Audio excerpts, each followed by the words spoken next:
How's the garage going? Hey, welcome. Good afternoon, peeps. How are we today? Are we good? Welcome, welcome, welcome. Thank you very much for the £2. I'm reaching out to builders and stuff at the moment. That's the current situation. I'm just trying to get people together, you know, the whole project managed thing and all them bits and bobs. How are we today, guys? Welcome, Pink, Miro, Bodge, Wheaty. Wheaty says, hi from a very wet Donington Park race circuit on a day like this. Wow. Dino, hello. Hey, look, I'm streaking. What streak? Watch. Kurt is currently on a three stream streak. Nice, Kurt. I love that. Gozzy, welcome, buddy. How are you?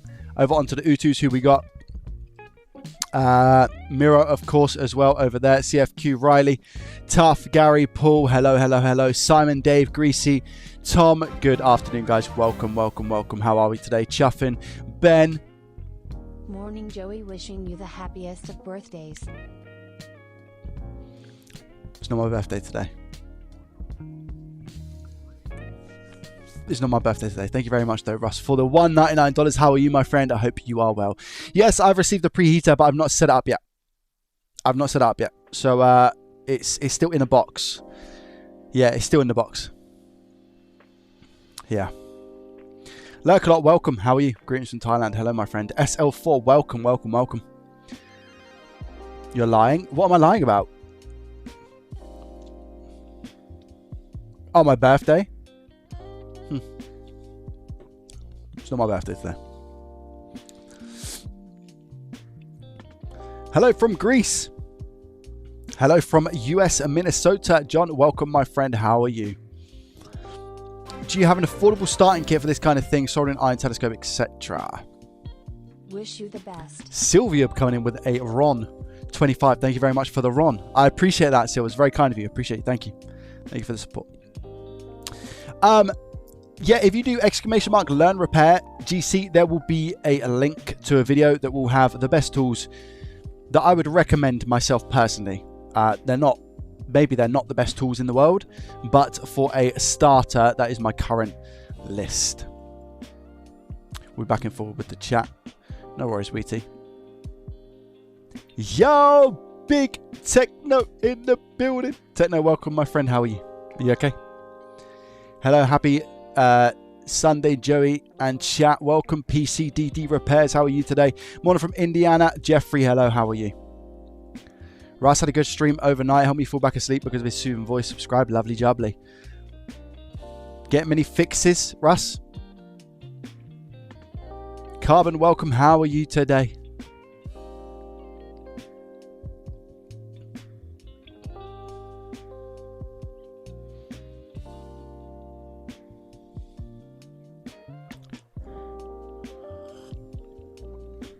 I am currently working on some new stuff. To aid with people with their next step of their repair journey. Let's just say that. Chat and Joey, you all are the best. Less than 3, much love. Sofa, thank you very much for the 100 bits. I hope you're well, my friend. How are you guys? I've had a good couple of days off. Fam day was yesterday. That was awesome. Met up with some friends as well. We've got kids, so that's like the new stage of life at the moment, is learning when to intervene and when not to intervene when my child is I'm not going to use the word in an altercation, but when somebody steals her toys, you know, at what point as a dad, what point do you interject, you know? There's that. So I'm kind of, you know, learning about that side of things at the moment. Yeah, I had a really good time yesterday. It was awesome. Nice family day. And then Friday was like half day work, half day chill with fam. So that was awesome. And then I woke up with a bad headache this morning. I had a real rubbish sleep last night. It was just constant up and like asleep, up, asleep, up, asleep. I just kept waking up for randomly. It was horrible.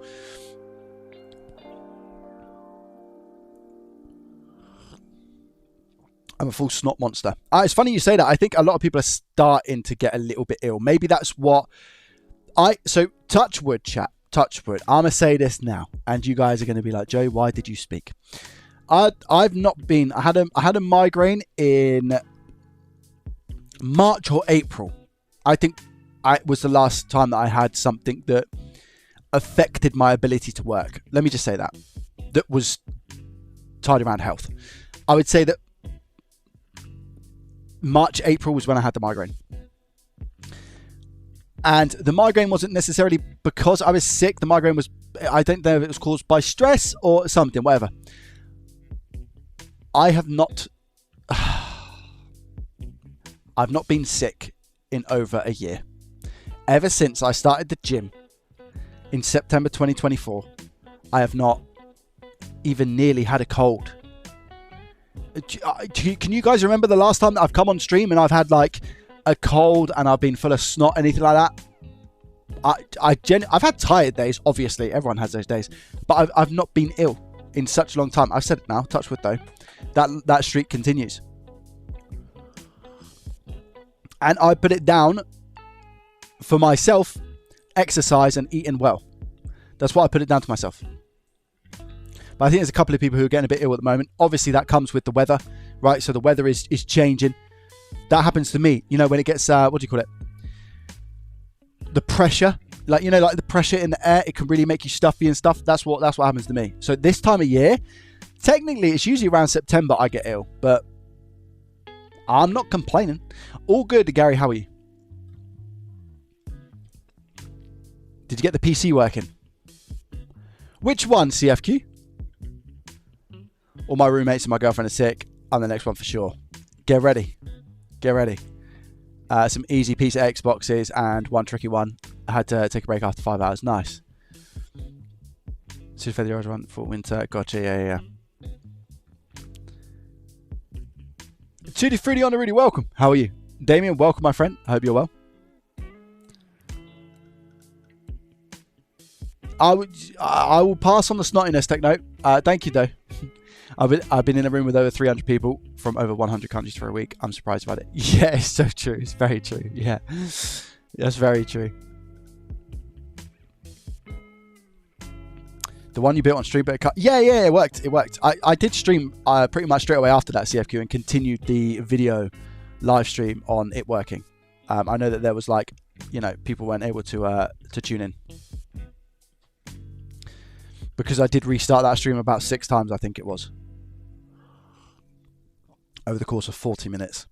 And but yeah, we did get it sorted, mate. Yeah, it did end up working. Yeah, that PC build. Yeah, and the guy has been using it, chap. So it's been all good. I sorted the fans out. I don't know if you guys remember me saying about the fans were really loud.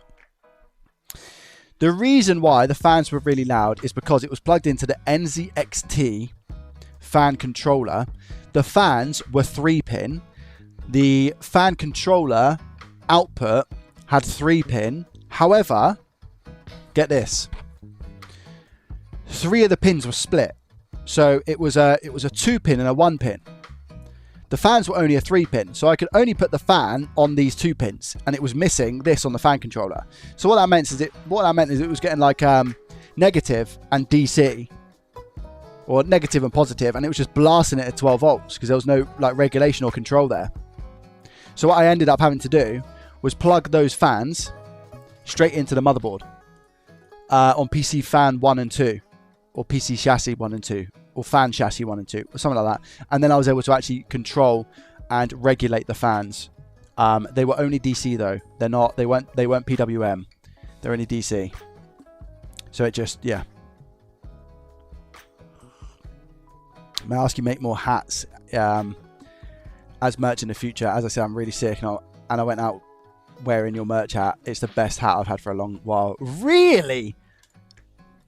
The JDT hat is the best hat you've had for a while. I don't believe it. I don't believe it. Are you telling me the truth, Miro? I don't know, man. I don't think anybody wants hats. I don't think anybody wants hats, chat. Let's be real.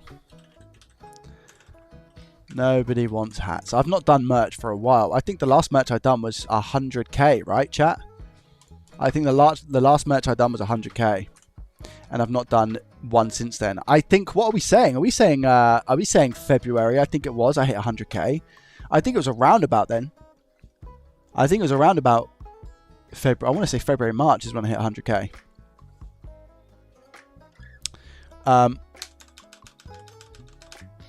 Which one was it? It was before that though, wasn't it? Yeah, it was a 50. Oh my gosh. Are you talking about the beanie? You talking about the 50k subscriber beanie? Is that what you're talking about? Yo, Max, welcome. Yeah, that one. How many did we sell? I sold 7. And one of them would have been me. I sold 7 of the beanies. So big ups if you got a beanie, man. They're limited edition. They ain't coming out again. They ain't coming out again. Because, you know, if you was there for 50k, you was there. If you were there for 100k, you were there. If you were there for 200k, maybe. I don't know. But yeah, I am working on stuff behind closed doors, chat. I'm just going to send my friend something quick. Yeah, I'm working on a few things behind closed doors. I'm really positive about it. I feel like people will not like. That's all I'll say. Where's my garage stream? Not that one. Was it after? I'm sure it was after the PC build, no? I only done it on Twitch, didn't I? Yes, that's why I can't find it on YouTube. Okie dokie. And it was this one, I believe. Yes. Do.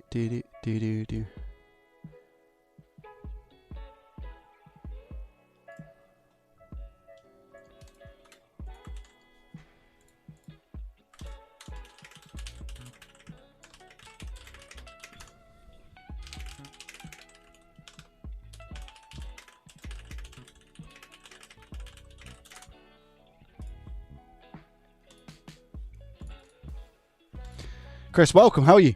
I responded to your WhatsApp this morning and you chose to ignore me. Deadpool! Topping up the Get Joey Some New Primark Underwear fund. Right. It's very funny you say that. And the reason why it's very funny, thank you very much for the £5. I really appreciate you. The reason why that's very funny is because my wife has ordered me some boxers and some socks, I believe. Oh my goodness. Techno. Tip of the day to you, Joey. Thank you very much for the £25. I appreciate you. It's very, very kind. Incredible support, mate. Thank you. As always, you're an absolute legend. I appreciate you. Thank you. Deadpool as well. Thank you for the 5. But yeah, my missus has bought some new underwear for me. 4 years ago was the last time I bought underwear. We worked out. Yeah. 4 years.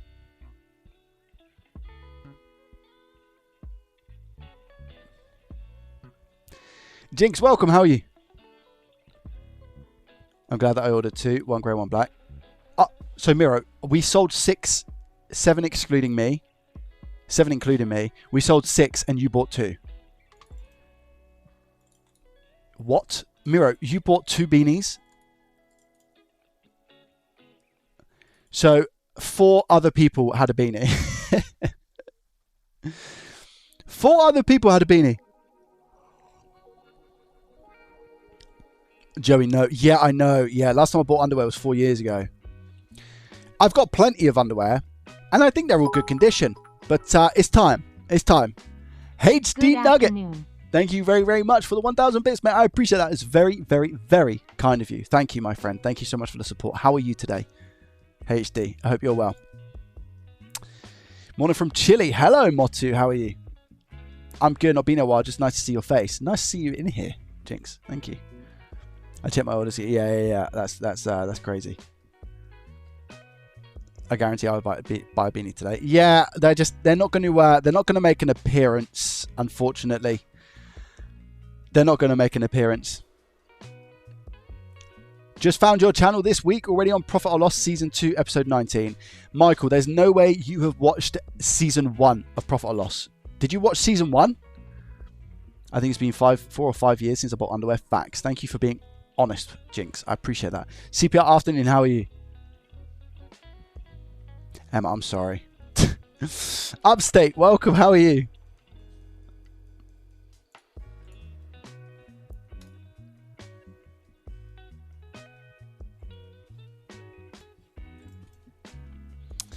The bold people are sad, no hats.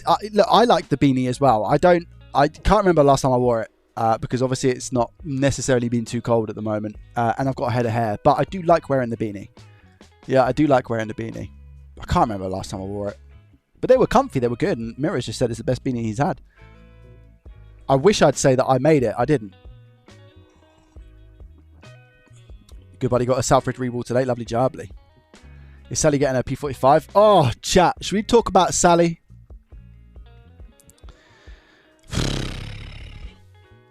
Should we talk about Sally? One in the chat if you saw my pinned comment on the video. One in the chat. I'll tell you what. One in the chat if you saw yesterday's video. Oh, we got an issue. I really miss doing Profit or Loss, guys. I really miss doing Profit or Loss. I do. I really, really miss it. It's something that catapulted my channel and got me to where I am. But I just can't justify overpaying for stuff. Like, it doesn't even matter. Like, even for content, it just doesn't make sense for the series. It doesn't make sense for the series to buy stuff overpriced.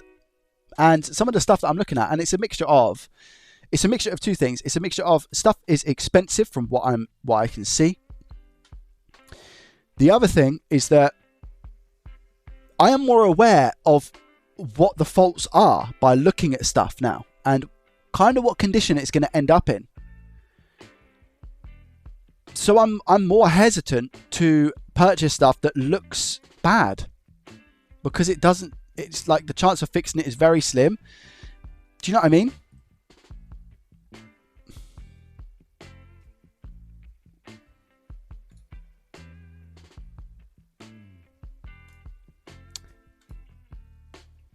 So it kind of sucks. And I mean, there's Xbox One S's and other bits and bobs on here, but the Xbox One S's don't sell. I'm looking at an Xbox Series S for £135. Faulty. £135. Let me tell you, I'm going to do a live one right now. £135 Xbox Series S. I wouldn't be able to sell that for £90 fixed. That's faulty. £135. What's going on? What's the fault?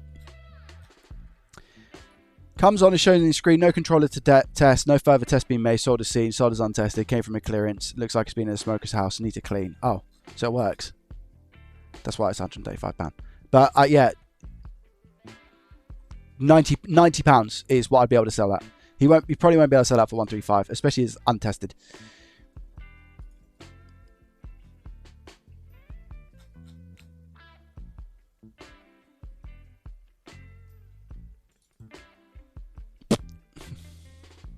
Open before, missing a lot of screws. £200 for a faulty Xbox Series X. Let's have a look at that. £200 Xbox Series X has been opened before. £200.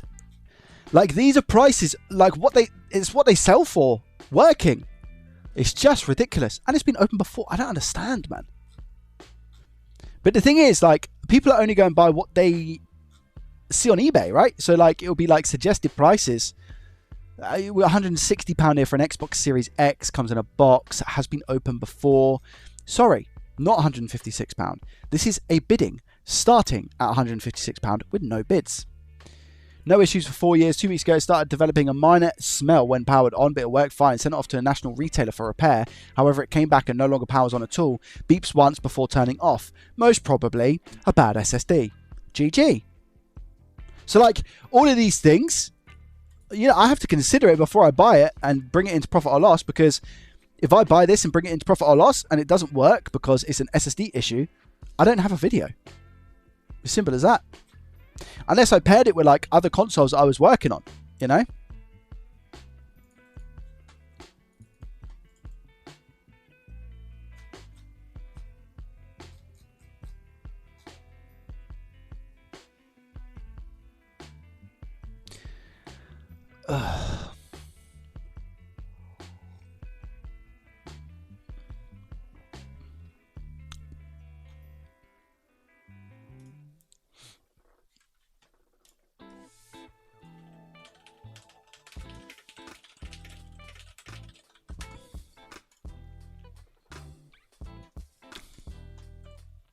Crazy.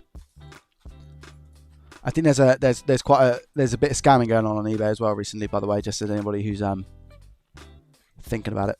I was reached out to by somebody who's sold stuff to me before, and they sold 3 PS5's faulty on eBay, and the person who bought it from them literally swapped out the serial numbers and all the parts, took all the good parts from the console, put it back in the chassis of the ones that they bought, and then went back to eBay and said, yeah, like, whatever, I don't know. But then the person's had to refund them and give them and sell the PS5s on, and I've decided to take them on.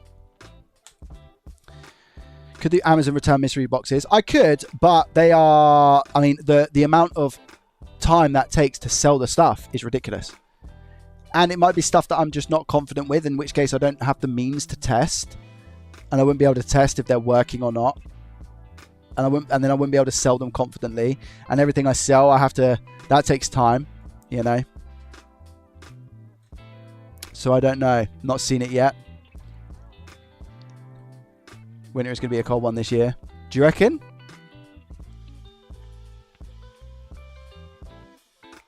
Series X with a 1 second on off. Yeah, exactly. Totally crazy prices. Why has that happened?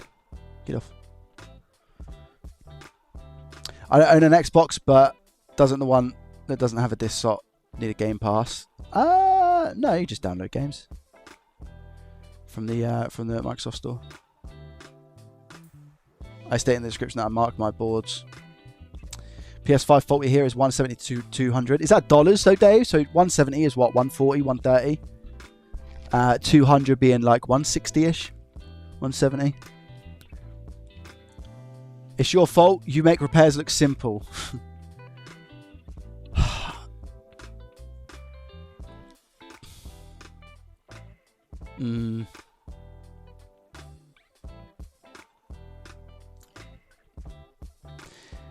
Miles, do you have 4 Nintendo Switch Lites? I'll be having to give them to you. I won't take them from you. I mean, if you wanna raise a request to sell a device on joeydoestech.com, I'll have a look and we can arrange a payment.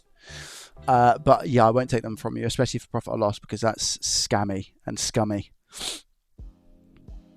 Have you thought of building systems from components you have? You can do that, Emma, but the thing is, like, especially when it comes to PS5 consoles and stuff, a lot of the donors that I have are donors for a reason, like the APU is busted, etc. for PS5s.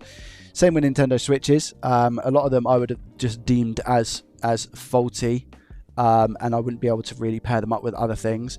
Even if I was able to, the time that it would take just wouldn't be worth it. Plus, when it comes to PS5s, the disk drive is paired. Same with Xbox One S consoles, and same with Nintendo Switches. If it doesn't have the eMMC, then it can't be used.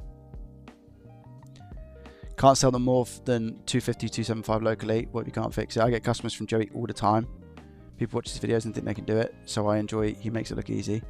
No shot, Upstate. That doesn't happen, does it? Tell me honestly, does that actually happen? Upstate, does that happen? I get customers from Joey all the time. What? What? People say that they watch the JDT channel and they think they could repair it. They mess it up and they give it to you to repair. That has to be a lie. Is that serious?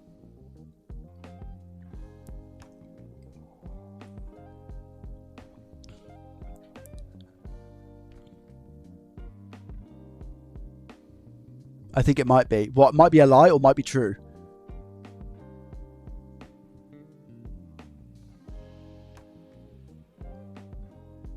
I think it might be true. True? You guys think it's going to be true? Yeah, I got 3 HDMI ports the week. They told me they watched JDT. I got 3 HDMI ports the week. What? All 3 of them said they watched JDT.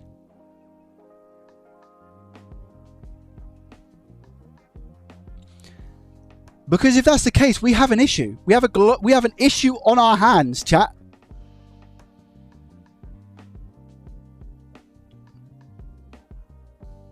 Love the video showing you started to learn something. And I've done soldering before, but never SMD, so the info is very useful. No issue. Keep on going. I mean, for the experienced techs out there, you guys are laughing.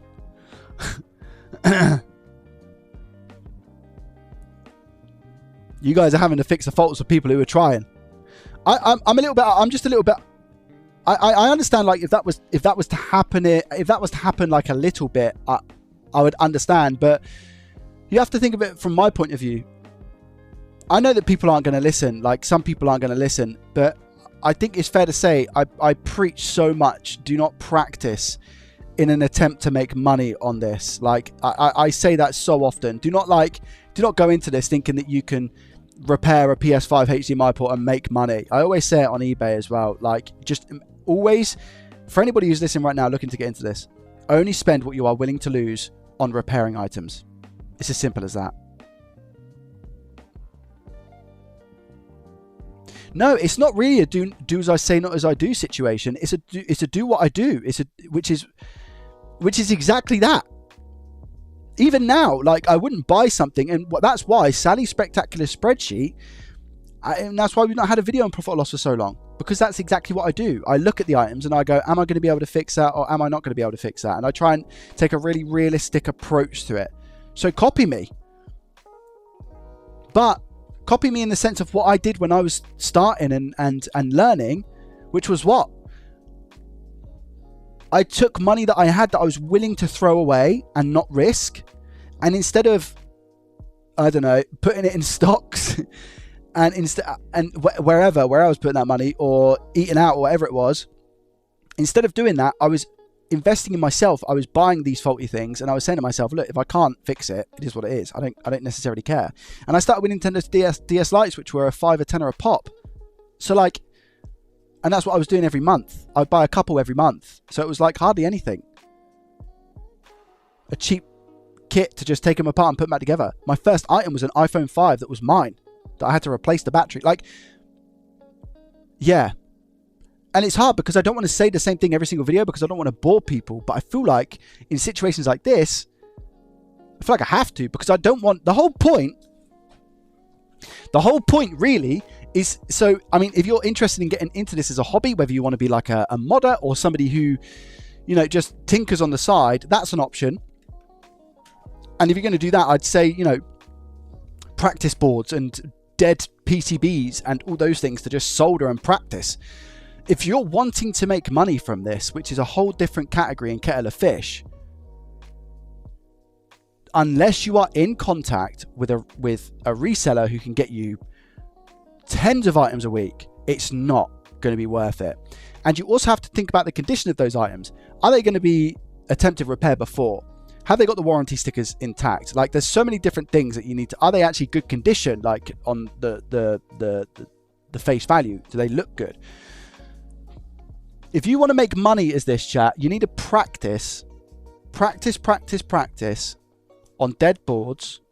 And then when you are ready and you have the equipment, which is something that I'm working on, when you're ready and you have the equipment.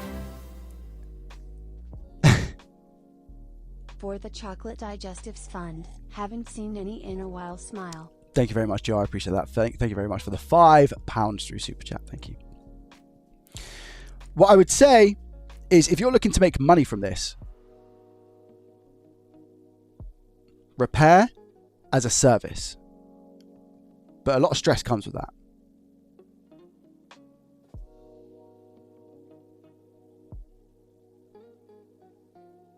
That's it. Specifically, I'm talking about specifically consoles that I have experienced and have worked with for years. Repair as a service is your best bet if you're looking to make money. Minimum 60 quid for a HDMI port repair for a PS5. Lovely jubbly. Minimum 50 quid for a Nintendo Switch USB-C charging port. Lovely jubbly. These are jobs that are the most common things going. And I'm currently working on something to help you with that.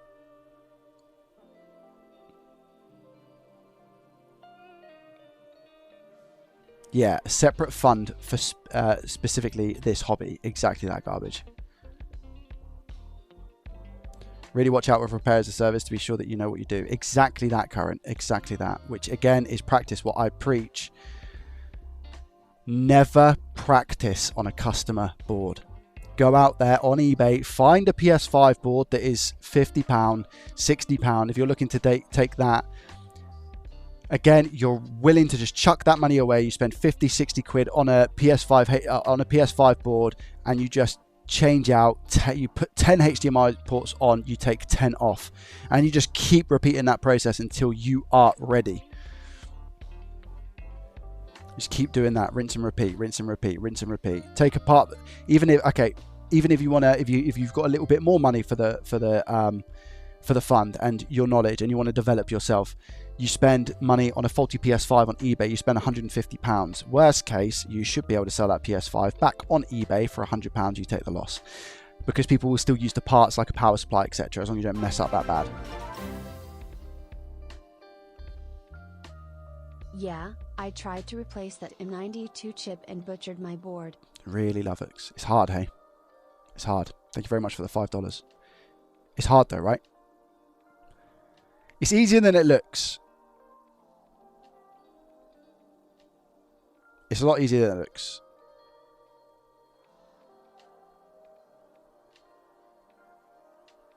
And I also wish that I had something. I mean, it took me a long time to learn. And I was obviously working as well as building the YouTube channel. So, you know, that kind of slowed down my progress quite a bit. I was working full time. But, yeah, looking back at it, I really wish I had something that, you know, could fast track me, because I'm a very impatient person. I wish I could had something personally that would fast track me to go, oh, this is what you need to do. This is what you need to do.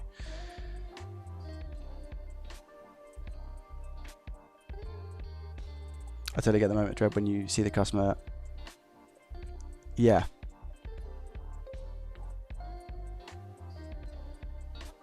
Much harder than expected. According to Discord, it's still salvageable. Where's the picture, Lovix? Do you mind if I show stream quick? Is it the first one you've done? Thing is, Emma, it's not a qualified trade. It's not a qualified trade. You can't go out and get a repair qualification, as far as I'm aware. Yes, sir. Thank you. Let me have a look, guys. Let's have a look at Lovox's repair. Attempted, should we say? Not to heckle anything like that, but just to see what happened. Can you tag me in the post, Lovox? If you just if you at me in the actual post itself, it should then tag me, and I can have a look.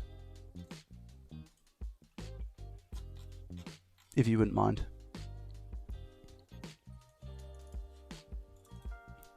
Yo, Corp, how are you? Several people ask me to mod their console. I always say I could buy it from you and then get it buy it back. But I'm not doing anything on a console that I do not own. That's the way I will do it now. I have bought faulty GPUs. Friends give me their laptops to learn. My first experience was on a dead PCB from my father's old working laptop, and I still, yeah. Exactly. Stuff that they're not going to be able to, you know, fix, or if people are chucking stuff out, take it. Have you always had steady hands, or have you gotten better through the years? I never had not steady hands, but my dexterity now compared to when I started is tenfold, because it's just practice, right?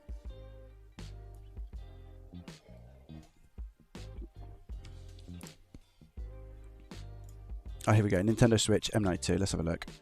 Let me have a look at the... I just want to kind of see like the pictures of the board. Thanks, Lovex. Keep up the great work, Joey.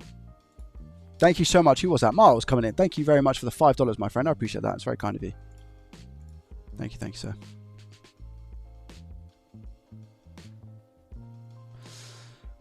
You guys want to see this, yeah?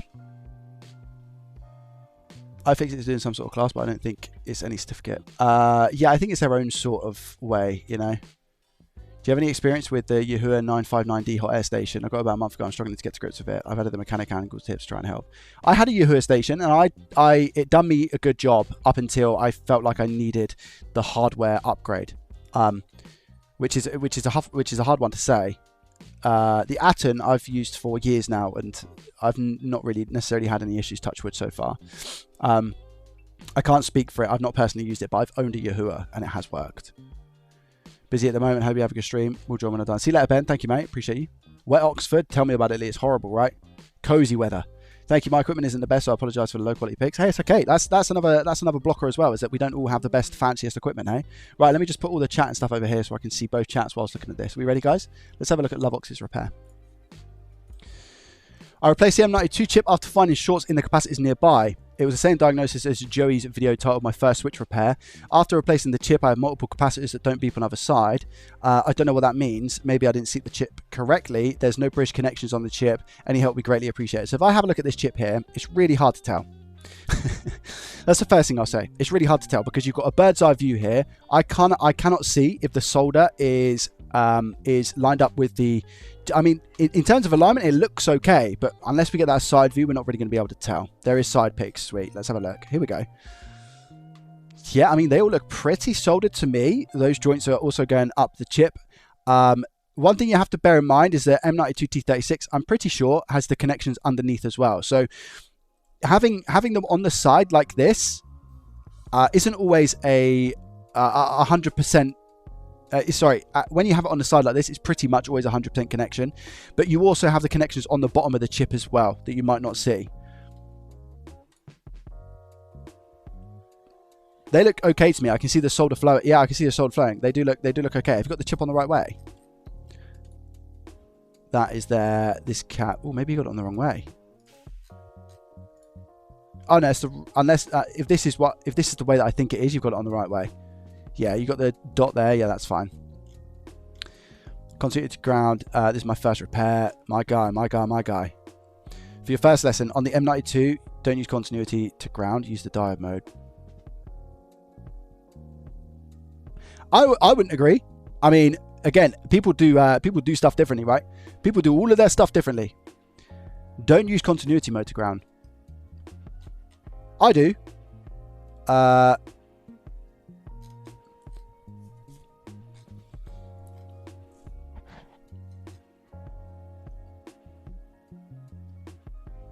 So one thing I would have done here, Loveox, just as a bit of a heads up and FYI, once you've taken off the chip, especially if you're new to repair, this is something that I would recommend. Now that I've got a bit of experience, I don't necessarily see the need to do it because I'm confident in what it is that I do. But after you take the chip off, check to see if there's any shorts on the caps around before you put the chip on, is what I would say. But I mean, you said that after replacing the chip, I have multiple capacitors that don't beep either side. I don't know what that means. Maybe I didn't. No, that's good. So again, it depends if you're measuring in continuity mode or diode mode. I've seen if there's going to be a better picture here so I can explain. So for example, this cap here, right? If you've got a beep on this side and your multimeter set into continuity mode and it beeps below 50 ohms, usually that means that if it's going into the M92 chip, it's a shorted IC. And this side is always going to be ground.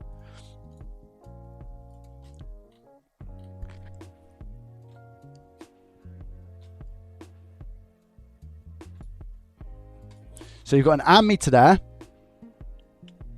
Bad port as well. Looks like someone replaced it because they didn't have enough solder. Yeah, there is, I think by the looks of it, lacking a little bit of solder here on the port.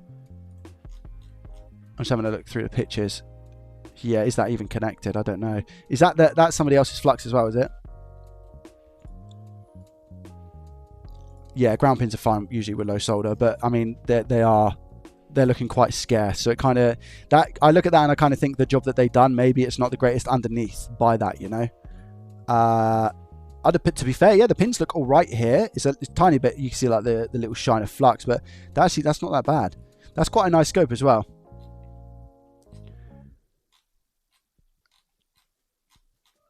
I'm just kind of skimming through for pictures so I can get a better understanding. You're missing a cap here.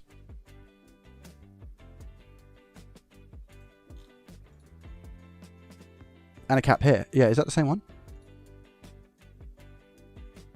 Yeah, you're missing a cap there. I think you're missing a cap or resistor here. And you're missing the cap there.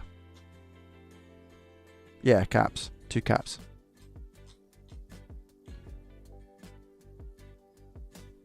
Okay.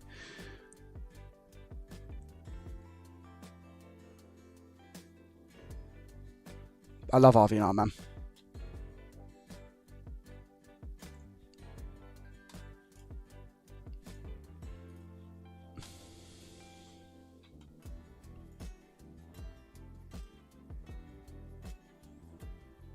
He's so helpful with what he does.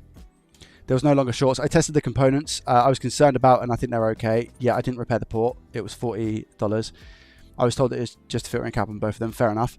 So, okay. So, what are you getting now when you go to measure on the sides of those caps? Do you get beeps on both sides, Lovex? I wish I could show you, man.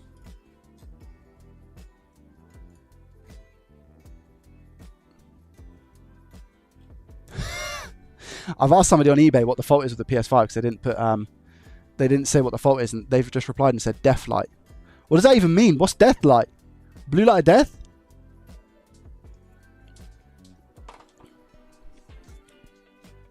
Anyway.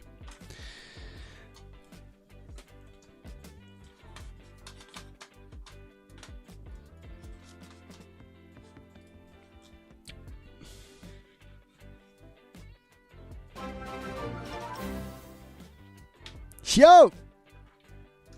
Happy Diwali to JDT family. Confetti Lovely ball jubbly. Emoji. Wait, Party isn't Diwali... Emoji. Confetti ball emoji. Isn't Diwali tomorrow? Chat, yes or no?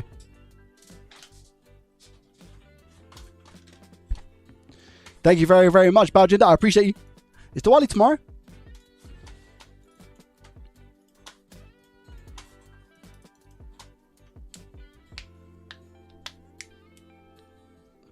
I tried to do a USB-C mod on my PS Vita.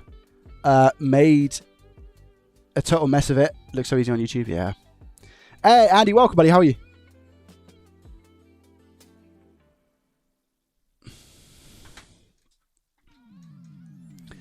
It appears normal. Doesn't show amps anymore.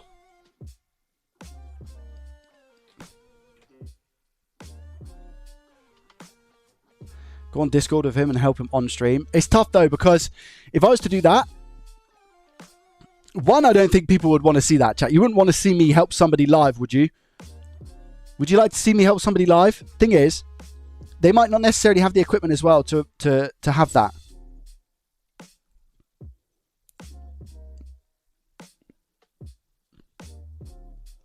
Moving today, setting up my new workshop. Lovely jubbly, mate. Best of luck.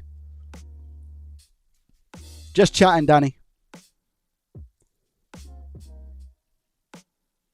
Bro, I got all the equipment. Loveox, do you want a call? Tell me you're welcome. Do you want a call quick? And I'll see if I can help you diagnose it.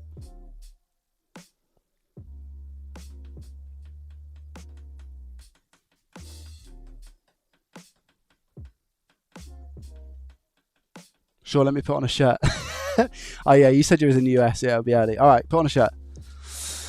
Let's do a live coaching repair call. One in the chat if you want to see a live coaching repair call.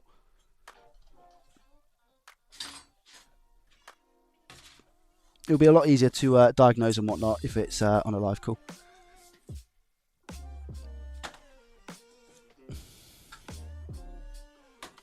Yeah, better be a JDT shirt.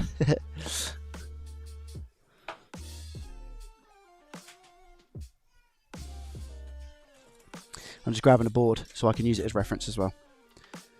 I haven't got RAM set up on here, as in the RAM has completely come off the board.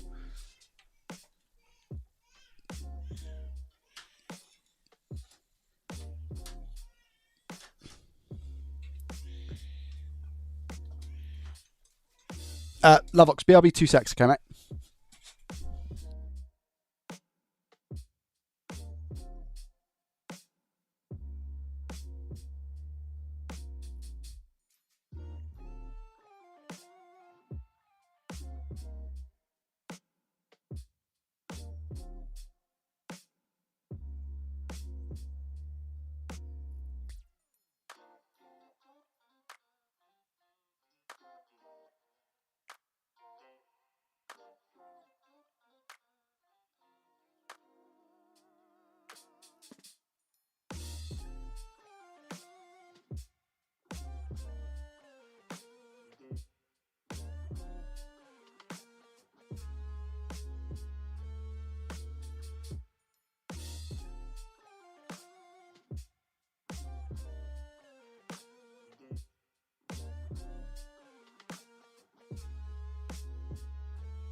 Hello. Yeah, Mini JDT was not happy. Mini JDT is leaving the house, and every time he goes in his car seat, he's not a happy bunny. So I offered my services quick to Mrs. JDT because it heard like it was a stressful situation. But there's not really much we can do because they need to leave the house. So.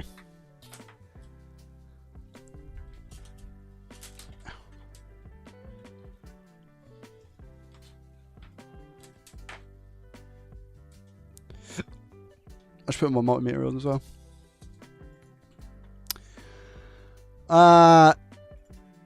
Please, multimeter work. Please.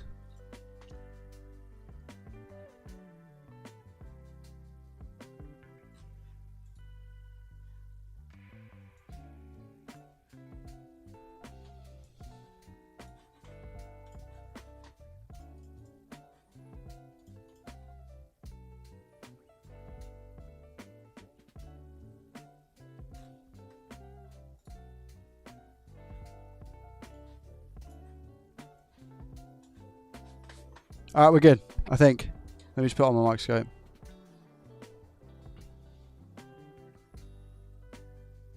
I think we're okay. Lovox, you ready, my guy?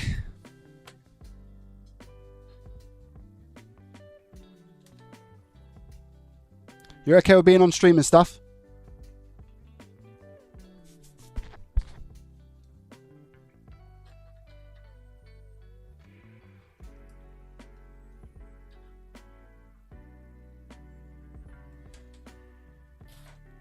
Cool. Right.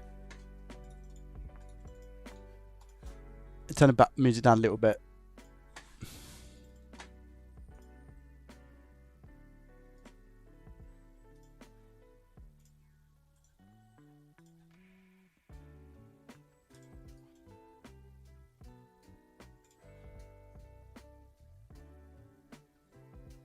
I'm going to need you guys to tell me if you can hear Lovex and stuff, yeah?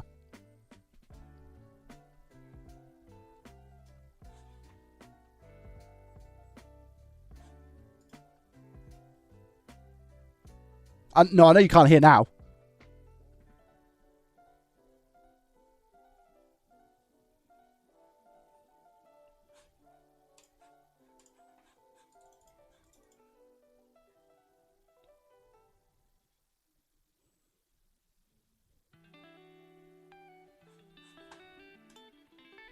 Lovix, I am calling you.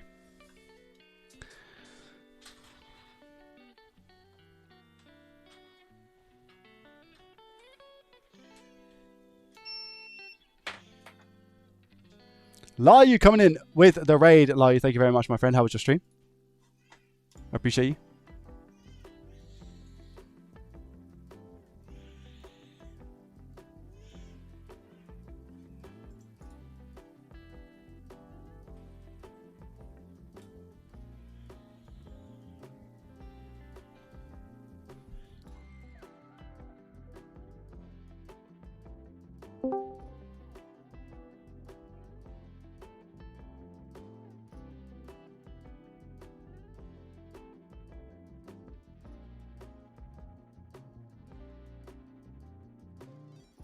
Hello? Hello. Is this connected? Oh, hello. okay. Are you Can okay? see through my camera? Oh, there we go. Yeah, I can see. I can see. I can see. You're not on stream though. You okay? Yeah, I just a little nervous. No, that's okay. That's okay, man. No problem at all. I can see you. I can see your setup. That's absolutely perfect. So, am I on like a tripod from the top or something? Yeah, yeah. Okay. Okay, that's cool. Give me 2 seconds. I'm just going to sort out a couple things, and then I'll be right back. Okay. All right.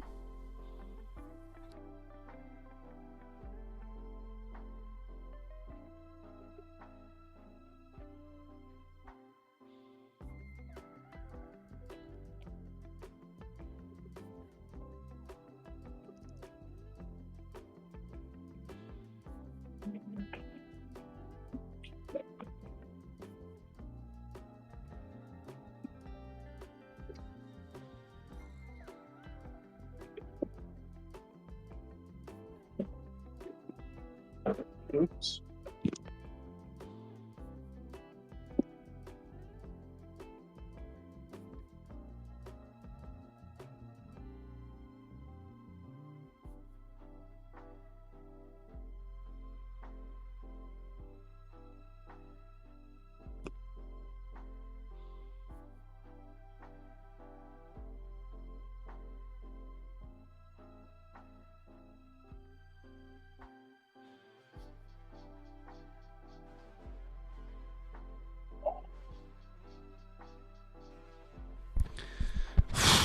Sorry, mini JDT, not a happy little bunny at the moment. Oh, you're fine. So, right, let's have a look at this. It's kind of, from what I can see, I don't know whether to show your image on Discord on the stream itself or just leave it as is. Because I think I can talk you through it and you can describe exactly what's going on. I can see your little video feed over there, so I think we'll be okay. Is there any way? Would it be better if I wear a headset? No, I think you're pretty good. Let me turn you up a little bit. Let me turn the music off, and I'll get chat to confirm that you're all okay. Where's my keyboard? Okay, there it is. Right, chat. I need to know if we can hear. I'm going to call you Love. All right, Love. That's fine. This kind of sounds a little bit weird. As long as that's okay with you. I need you to confirm, chat, if you can hear Love okay, or whether you think volume should maybe go up a little bit. Can I increase volume? I can increase volume. Right, try now for me, Love. Test 1, 2, 3. Oh, I think that sounds a lot better. I think. Let's just wait for chat to confirm. I think that'll be a lot better now. Great. All is good. Sounds great. Perfect. Okay, so the nature of this is that Love has a faulty Nintendo Switch console. And is this the first repair you've done ever? It is, yeah. That is crazy to me. You've jumped straight in to a Nintendo Switch. Just from watching you. Wow, I'm honestly, I feel very, very blessed. But at the same time, I'm kind of what was the decision behind doing the Nintendo Switch? I wanted to give it to my kids because they just have the Switch Lite right now. I see. So it's a bit of like an upgrade for them. Yeah, and practice for me. I see. Okay. And did you buy it from eBay? I did, yeah. You did. How much did you get it? If you don't mind me asking, obviously, and obviously the chat and everyone can hear at the moment. So, how much did you buy it for? Actually, the guy I bought it from is in the chat. It was about $50. Wait. So we got like the trifecta here. So the person who had attempted this repair before. I don't think he did. No, he said he got nervous and backed out. Ah, but the port looks changed. He says he didn't do that. He said he bought it that way. So it might be a quadruple repair. So somebody's attempted to repair it, given it to this guy. This guy didn't feel comfortable doing it, so sold it to you, and now you're doing the repair. Yeah. This is going to be a bit of a tough one. Oh, Ordinary Bob. Okay, hello. I bought it that way. So Ordinary Bob is the person that you've bought the Switch from. Yeah, I just ended up messaging him outside of eBay after that because, trying to get connections in the repair community and such. I see. Okay, fine. And how long have you been following the channel for, love? I think I've been following you for about a month and a half. Oh, okay, interesting. Well, a huge welcome and thank you, first of all, for watching the channel. I'm glad it's sparked your interest. Do you have any background in repair at all? Yeah, I did some repair when I was in high school, like some iPhone repairs and stuff, but nothing that's this involved now. Okay, and can you confirm, is it a lot harder than it looks? Oh yeah, definitely. I had to leave this chip like 5 times. Right, let's see. I think that's how I knocked off the capacitors. I see. Okay, fine. Yeah. So so you don't know if the caps were there or not before. I'm pretty sure I'm the one who lost those. Fine. Okay. Is there any way possible you're able to rotate the image to landscape? Yeah, I could try to do that. Perfect. It might look a little bit weirder on my end, but does that look landscape to you? No, it's still coming up horizontal. Check. It's just on my phone here. That's okay. I don't have it on orientation lock. I don't know why. There we go. That's it. That's perfect. Yeah, that's the one. Okay. Wicked. Yeah, you've done it. Nice one. Thank you. I'll try to lock that so it doesn't switch back on me.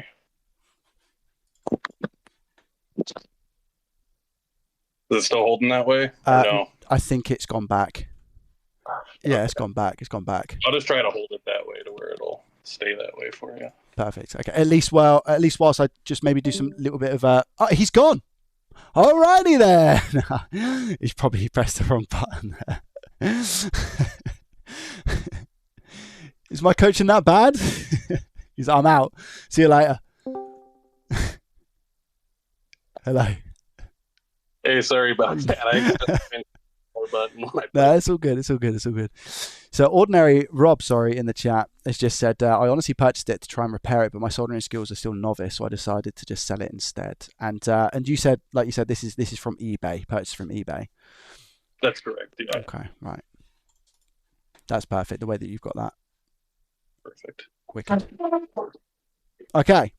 So again, I don't know whether to include your video feed on this. I don't think I'm going to, just for the sake of I'll just get confused and it'll be a little bit more complex. I can see Love's got quite a nice setup. He's got the blue mat, lovely jubbly. You got a soldering iron. What soldering iron is it? Is it a Yahoo one? It's one I got off Temu. It was like $40. It's called the 8998 or the 8898. Okay, fine. All right, nice one. Can you ask him if we can see his feed? I don't know if it's going to be. I mean, the only thing that I'd be able to do is maybe capture it my end, but to be honest with you, I don't think that's going to work too well. I don't want to dabble in that now. I'd rather just try and help him, if that makes sense. And I'll try and run through exactly what he's doing on my stream with the board that I have down here. So anyway, right. Do you have a multimeter? I do, yeah. Okay. Your multimeter, can you please set it into continuity mode? Yep. Do you know which one that is, yeah? It's this one, right? It's like the little horseshoe. That's it. Perfect. Yeah, that's perfect. The horseshoe with maybe like a sound bar next to it, or like sound waves to insinuate that it makes a noise. And then if you put your probes together, do you get a beep? I do, yeah. Okay.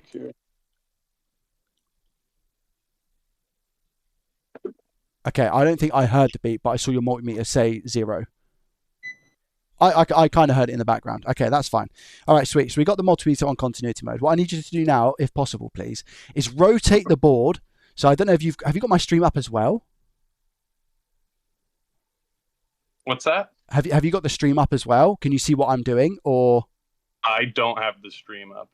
Is that because you'd be watching it on your phone and you're using your phone as the camera? Yeah, I was watching you upstairs on my computer. Fine, I see. And Okay. at the desktop, it wouldn't be very practical to run it down here, Gotcha. unfortunately. No problem. Do me a favor, rotate it another 90 degrees the way you just did, clockwise, I think. Perfect. Anti-clockwise, actually. But you understood anyway. It's And sorry, it's hard to fit it onto this microscope at certain angles. Have you got a base for the microscope? I do, yeah. Yeah. I guess since I'm not putting heat on it right now, I can actually rotate it, and that should be a lot easier. Yeah, we're just doing a little bit of diagnostics first to see if we can really isolate and find out what the problem is.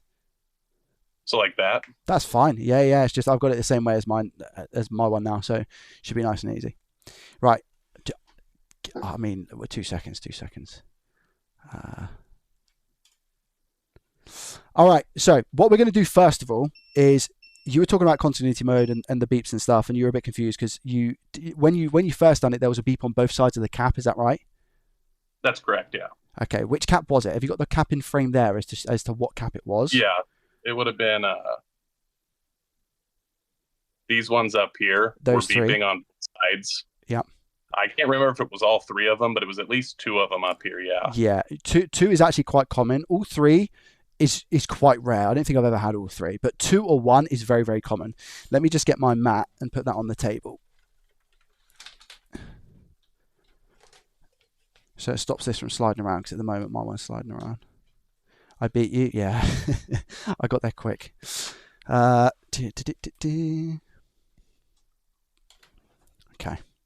So, first of all, I want to, again, applaud you for what I'm seeing right now. Your chip is incredible. And from the photos that were on the Discord, if anybody hasn't been inside the Discord, Discord for the JDT one, your first ever attempt at something like this is admirable. You've done extremely well. So you should really, really take that and use that to get your confidence up a little bit. You've done so good. I can tell you my first job like that didn't turn out anything like how yours did. Right. So what I want you to do is I want you to put the black probe on ground. Have you got the shielding on the switch still that sits above the APU and the RAM? I do, yeah. I like to use that just because it's nice and big. You can use, for example, the port or anything that is grounded. So if you ground this okay to use? Right here? Let's see. Yeah. That's one of the screw holes. Yeah, that's one of the screw holes. You can use that for ground. That's no problem at all. Just for chat's reference, he's asking about this screw hole here. That's fine. So scoot back over onto M92. That's perfect. And then what I want you to do is, if you do me a favor, and if you put your multimeter in the top left-hand side of your bench, then I can see what's on the multimeter as well. Perfect. Yeah, that's wicked. Thank you. Just then it allows me to see it. So if you put it on, I'm gonna ask you first to go on the top left cap. Okay, top of the top left. Perfect. And you should get a beep. Just here. Yep. Yeah, that is ground. Okay. And if you move on to the next cap, that's ground. And the next one, that's ground. So the top of those caps are all ground. Okay, yeah, that seems to be working. And they're all going to be fine. Yeah, they should all be. Zeros and beeps on tops of all three. So do me a favor, actually. Place your probe on it and just hold it. I want to see what reading we get on your multimeter, how close to 0 you really are. 0.0. Wow, that's very close. That's a very nice multimeter. What brand is it? It's a Klein Tools. Okay, fine. The M420. M420. Okay, it looks pretty accurate. So now what you do is on the opposite side of that cap, or those caps, if you measure each one for me, and just tell me if you get a beep or not. So he's doing this one, and there's no beep by the looks of it. This one, no beep, and this one, beeps. No beep. Perfect. Just scoot over for me and do the cap that's horizontal, and do the left side first, which should be ground. So you should get a beep. Perfect. Yep. And the right side, you shouldn't get a beep. Nope. And that's because if you look closely, you can see that the path goes into the chip, right? So everywhere I've just asked you to measure, your microscope's pretty good at picking up that detail as well, I can see. You can see that those paths go into the chip. Yeah. Now, you don't want any of those to be ground, okay? And you're only going to have ground on one side of those caps, which is the top side. So all 4 of those caps that you've just measured are fine. So we're good. It's looking like the chip's okay. If you, on the left-hand side now, scoot the board up a little bit. So again, I'm just showing chat my side exactly what I can see on your stuff. So that's okay. You're missing the CPU cap. That cap is no longer there. Is that this one right here? That is this one right here. Yep. So ideally, you need to find the cap because I'm going to go ahead and assume you've got no donor boards. No, I don't. I got down on my hands and knees and I looked all over. I couldn't find it anywhere. Fine. I mean, it's 99.9% probably that you're not going to find it. It's going to be tough. Now, I don't know because I've never tried it. I don't know if this is going to work without that cap being present. I don't know if it plays a really important role in terms of the actual switch booting. But what I would definitely... That guy in Discord seemed very confident that the two I was missing were just filter caps and they weren't necessary. Okay. But I mean, yeah, if you think it's necessary, I mean, I believe you. I mean, I'm not gonna turn around and say it's necessary because I don't know. But what I will say is that it's there for a reason, and that's what I always say. So you could, because of, I think, and chat might correct me if I'm wrong here, the nature of capacitors and what they do is obviously they store some of that electricity and release it when it's needed. So like what might happen is it might appear fine, and then when the APU goes to do something that's quite intensive, you might find that it restarts or something. I don't know. That's a stretch, but it's very well something that could also happen. I would just say I've not had that cap missing, so I don't know if the switch is going to boot without that cap or not. I wouldn't risk it. I wouldn't even necessarily try it because you're missing other caps as well. What I would turn around and say is you want to get your hands on a donor board. Once you've got your hands on a donor board, caps like these, you're going to find super easy. And instead of actually having to measure them and then get a book of caps and make sure that you got X, Y, Z, and then you're like, okay, they're new caps, they're going to work. Getting your hands on a donor board, the chances of those caps, in my opinion, working are going to be so much higher. And it's just nice because you can take one and just stick it. You can take it straight from that board and you can stick it straight on this one. So that's the first thing I'd say is you're missing this cap here. Okay. What I'm prioritizing is shorts and a reason why this isn't necessarily working. So have you tried to power the switch on with that cap missing? Yeah, what I did was I just reconnected the battery over here, and I plugged in my amp meter in the USB-C port. Yeah. And prior to this replacement, it was drawing 0.133 amps. Now it's not drawing anything at all. It briefly did show a draw of like 0.22 amps, and then it dropped back to 0, and it hasn't shown anything since. Okay. Have you tried it in the chassis? No, I haven't. Because if you're telling me that it's 0.133 is what it was... Before I replaced the chip, yeah. Yeah, before you replaced the chip. But you said that there was a beep on the cap before that, was there? And it was two of the caps. You said that there was a short. Yeah, it was these up here were shorted before I replaced that chip. Okay, so the 133 is probably that is shorted for whatever reason. But the fact that you're saying it now goes up to 22 milliamps, so you're saying 0.022, and then drops down to 0. Well, it did that once. Now it just shows a flat 0 as soon as I plug it in. So there's no voltage, no draw? Yeah. Okay. I can show you here real quick. Okay, cool. It kind of sounds like something it might be missing. We'll check the fuse in a second as well and see if that's okay, because that can be a very common thing. Ah, you got that ammeter. Lovely jubbly. It's one of the small silver ones, chat. Is that an AliExpress jobby? Yeah, I got this one off Temu. But it's essentially AliExpress. all the same thing, I think. Yeah. Okay, so that's you plugging it into the board directly. Is it without a battery or? I did put the battery back on here. Sorry, let me move this. Actually, it'd probably be helpful. No, that's okay. That's all right. Can you see that? Okay. Yeah, I can see it fine. Is that the original battery, or is that one? Did you take that out? Okay. It is a Nintendo battery. Okay. And then you can see it's got no draw. Okay, fine. And I've tried both sides. So this sounds like to me, do you know what it could be? It could be that you've actually cleared the short. All right. So you've cleared the short from the caps. You put a brand new M92 on. Was it a brand new, or was it that wasn't taken from a donor? You don't have a donor board, right? So it was a brand new M92 T36 Yeah, chip. I ordered a chip off of Amazon. Okay. You've only got the one chip? Yeah. Okay. So you've ordered the M92, you've replaced it. You're now getting no draw compared to having a draw before. The draw before was indicative of a short. So you've sorted that short. You're now getting nothing. I think, let me see the charging port quickly if you don't mind, because I want to see what that looks like under the scope. Because it's either going to be, by the sounds of it, it might be a bad M92T36. I've had that before where it draws nothing. It could be because of one of the missing caps that you've got around the area. It could be an actual bad charging port as well. So I want to decipher now whether the port you're putting, the port that's on the console, has been replaced or not. I'm going to see if I can see that through your camera, through another camera. Yeah, I'm trying to get you set up because I kind of have to hang it off the side of my desk to be able to That's get okay, anything man. very small into the microscope. That's why I don't do any of these, because it's quite difficult in the sense of, like, I can't expect people to have the equipment to show me what they're looking at, if that makes sense. You've done a great job, Yeah, it's though. definitely not your production quality. You've done a great job. I mean, it looks better than my production quality, I think. Let's have a look. So the port itself inside looks clean. Let me see, if you don't mind, please, the top pins. So just tilt that a little bit for me.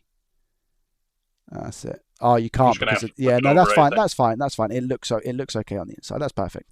And then show me the actual the joints themselves. Yeah, they look okay on the top. I think it's the bottom that they're a little low on solder. Have you got tweezers? I do. Have you tried poking the port? I haven't yet. I was going to try that today. People in the Discord were suggesting that. Yeah, it's worth poking the port to see if any of those pins are loose. It's one of the first things that I do whenever I buy a Nintendo Switch, just to make sure. What I want you to do now, if it's okay, grab your multimeter. Okay. And we can test the fuse. And then if you want to do it now as well, you can just move over. You can try and move the pins with some tweezers in a second. But if you test the fuse for me first, let me know when you're ready. I'll tell you what to do. Okay. All right. So is it still in continuity mode? Yeah. It is. On the fuse, put the leads both sides, either side. So one on one side, one on the other. I want to see if it beeps. If it beeps, the fuse is good. So do you know which one the fuse is? So that's a cap. For this. Yeah, that's it. You got it. So that one's a fuse. So the fuse is usually right near the charging source, the power source. Sliding around, eh? Yeah. Yeah, it's difficult. It's difficult. If you want, I don't know if you're getting a good enough grip or not. What I'd say is take it off of that slippery surface and just put it on maybe even your rubber mat. You don't necessarily need the microscope to see to measure the fuse. Well, how good are your eyes? Are your eyes okay? Yeah, I should be able to see that, I think. Yeah, and then it will just be a little bit more stable. You've put it on the table. If it still slides around, just go ahead and put it on the silicone mat. That's one thing they're really, really good for, is they'll stop it from sliding about. So the fuse is just above. It's the little black component that's just above the port. Either side. And tell me if you get a beep or not. I do, yeah, it's 0, 0. You do get a beep. Perfect. So we've just confirmed there that the fuse is okay. So the fuse isn't going to be our issue. Now what I want you to do is go back under there, and you're probably going to have to hold the board with one hand, and whatever your dominant hand is, use the tweezers. And the reason I say that is because this is where mistakes can happen, where people are like poking, and it can cause damage to the board by like tearing stuff and all those things. So with your good hand, your strong hand, get some tweezers. Let me find my good pair of tweezers before I do this. Chat, are we enjoying this, yes or no? Are we enjoying this, yes or no? Are you finding it valuable?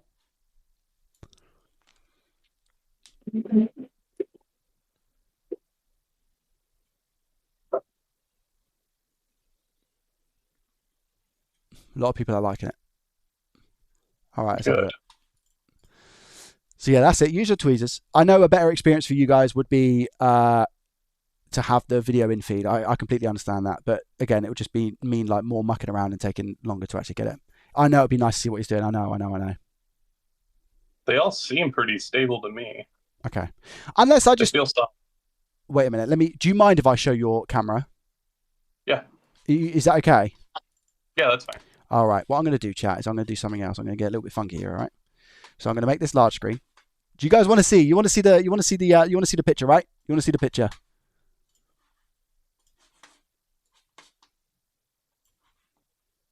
Yeah, okay, fine. All right, let's do that then. So I'm going to use screen cap here so you can see exactly what I can see. All right, and then maybe I'll add like my microscope, main microscope, and what I'll do is I'll put that down somewhere and make it smaller so you guys can see what I'm doing. How's that? Is that okay? Chat, is that an okay picture? Yes or no? Bottom, like this.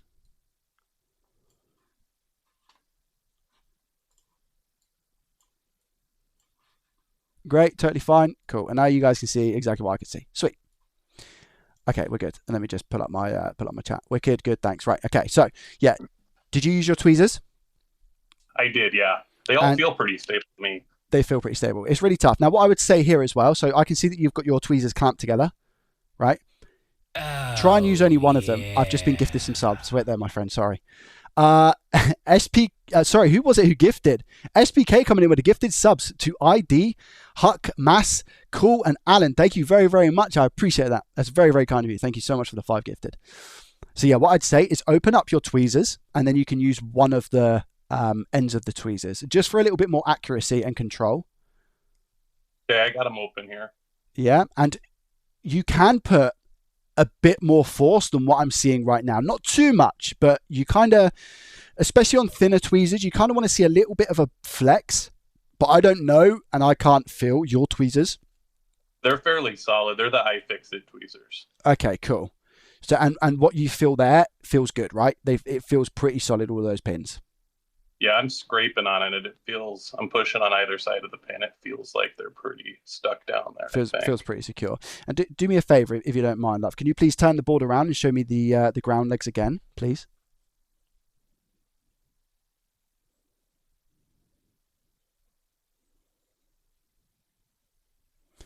Yeah, hard to see, but what I shouldn't see here is I shouldn't be able to see the metal from the legs because there should be solder that's at least covering those legs. Again, it's not massively important. It just kind of makes me doubt what the structure of the port is like underneath, just because I don't know, if that makes sense. I'm maybe going to, to be fair, do you know what I also can't see? I can't see any burnt plastic on the bottom. Just making observations here. I can't see the plastic pins that go through the through holes, which are next to the ground legs. You see those little bits of black plastic there with the holes. They don't look burnt either. Yeah, those bits. Exactly that. So this might actually just be factory. It might just be a factory port, which is a good and a bad thing, unfortunately, because it could mean that something is internally damaged a bit further back. Who was it who had the switch before in chat again? Let me have a look. I wonder if they're still here. I'm going to go ahead and assume they are. I believe it was Ordinary Bob. That's it. Ordinary Rob, wasn't it? Because I think I said Bob, but then I read it again. It was Rob, so I messed up there. I don't know if you're still here to answer a question of mine or not. If so, that's awesome. If not, no dramas. Yeah, what charger are you using as well? The one I'm using is a regular USB-A 2.1 amp charger. When I hook up my USB-C tester to the Nintendo official charger, it doesn't power on. Someone in Discord was telling me that's because it needs to receive a power button push from the Switch to activate power draw. Okay. I don't know if that's true. Okay, so is it, and this charger is a known working charger? Yeah, it's the cable I'm using came with a nice mechanical keyboard, and then the box itself is one just from Walmart, but it's a reputable brand, and it charges other things pretty well. Okay, and when you plug the ammeter into the lead itself, it doesn't display anything? On this charger that I'm using, it does. It just does not on the official Nintendo charger. Okay, what does it say on the one that the one that does display something? Do you know? When it's just plugged in by itself, this is what it looks like. I don't know if that's in focus. Yeah, 5. So it's coming up with 5 volts. Let me grab mine real quick because I've got the exact same ammeter, so I'll be able to confirm exactly what mine says. And if I push the button, it does do a different mode too. I don't think it's going to be a huge issue. I feel like it's almost like a little bit of a red herring. I didn't think that was the issue. No. I suppose. It's one of those things. It's like it's worth checking because it's so easy and quick to check. He says. Let me just have a look. So because basically, if I plug in my Anchor one, which is a big boy charger, and I go USB-C to USB-C, what does mine show up as? I don't even know if mine is going to show up. Is it going to show up? No, mine's 0. Mine's not turning on right now. Again, because it probably needs activation from the board. Have I got a port on this? I do, but I don't know if that's going to work. No, obviously it's not going to work. I do have a USB-C charging brick. I just don't know where I have a USB-C to USB-C close on hand. That's okay. That's okay. I feel like it's a little bit of a red herring in this situation. Even if you've got 5 volts, technically, I believe the switch should turn on regardless and at least slow charge the battery. If the battery's really depleted, then I don't know if again it needs that 15 volts to give it the oomph that it needs. But I'm not sure. I tested this battery and it's showing 2.6 volts. 2.6. When I test the battery, completely disconnected from anything. Yeah. That's mega low. So yeah. Okay. Yeah. So I think chat will be able to correct me again if I'm wrong. I think it needs about 3.6 to turn on because it's a 4.2 volt battery. So if it's currently at 2.8, that it's definitely not going to turn on. And I'm just wondering if maybe you've eradicated the issue is what I was trying to get at earlier. Maybe you've eradicated the short and you've cleared the short. But for whatever reason, it's just not charging the battery properly. Could be a thing. Let's So in theory, if I reassemble this and I hooked it up to the official Nintendo charger, you think it might power on? Again, I don't know if I want to risk it without that CPU cap being present. That's the only thing.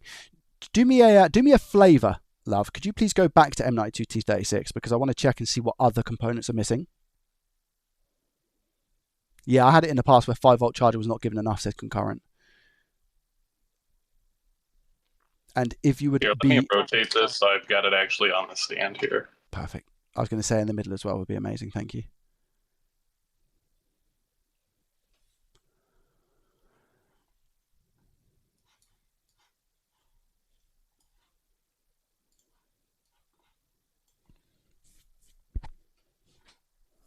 This is very entertaining. Wish one day I'm on the other side of the call.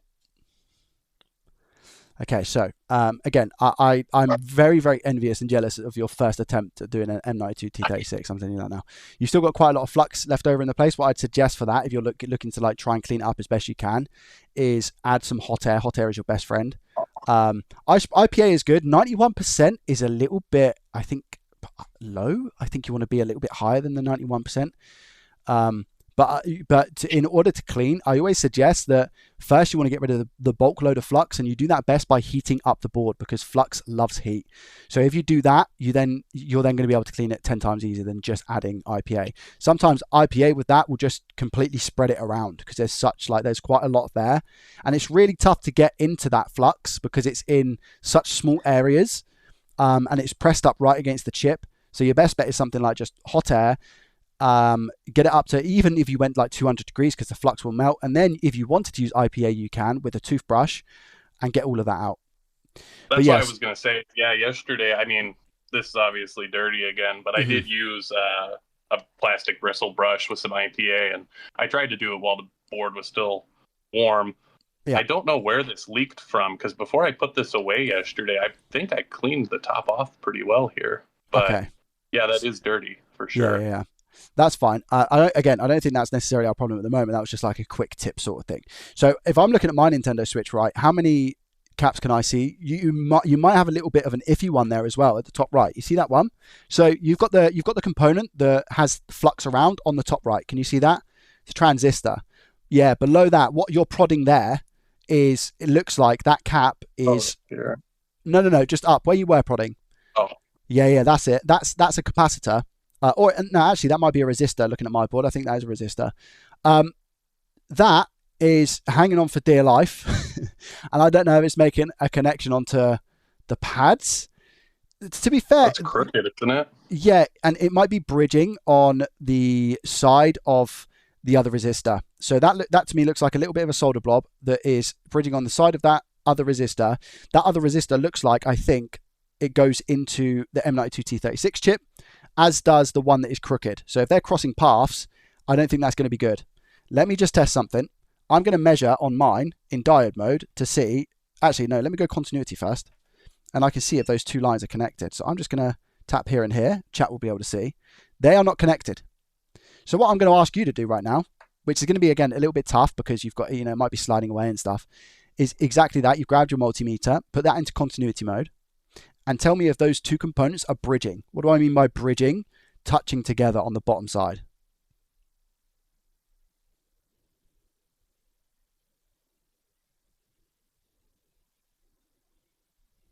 So you want me to touch both sides of the component or test it to ground? Separate components. So both of the leads. So one, the black one on the right, the red one on the left, but on the bottom of it, not the top. That's it. Yeah, you got it. Oh, just left over. That's it. That's it. I know it's hard, especially again on the surface that you're using. Oh shit! Yeah. Yeah, that's come off. Sorry, I had a curse on your stream. No, that's okay. It's fine. Don't worry about it. That's off. So we need to put that on. I think it might have been bridging and you've just knocked it off, but that's fine. What I would say is that looks like a cap to me, unless it's just flipped over. Do you have the dexterity to turn that component around? Like, I just flipped it up the other side. There we go. That's the side. Okay, fine. Keep going. Oh, it's so tough. People watching. Okay, that looks like a resistor to me. That's black, isn't it? Yeah. That is the right component for that area. Do you have hot air? Yeah, I do. Assuming you do, right? How do you feel about putting that component back on now? I can try to do that. Are you sure? Yeah. Okay.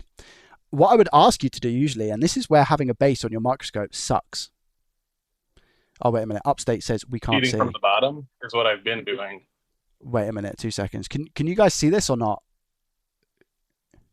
YouTube crashed for anyone else? Oh, don't do this. Don't do this. You guys can see. Twitch is... I can see it.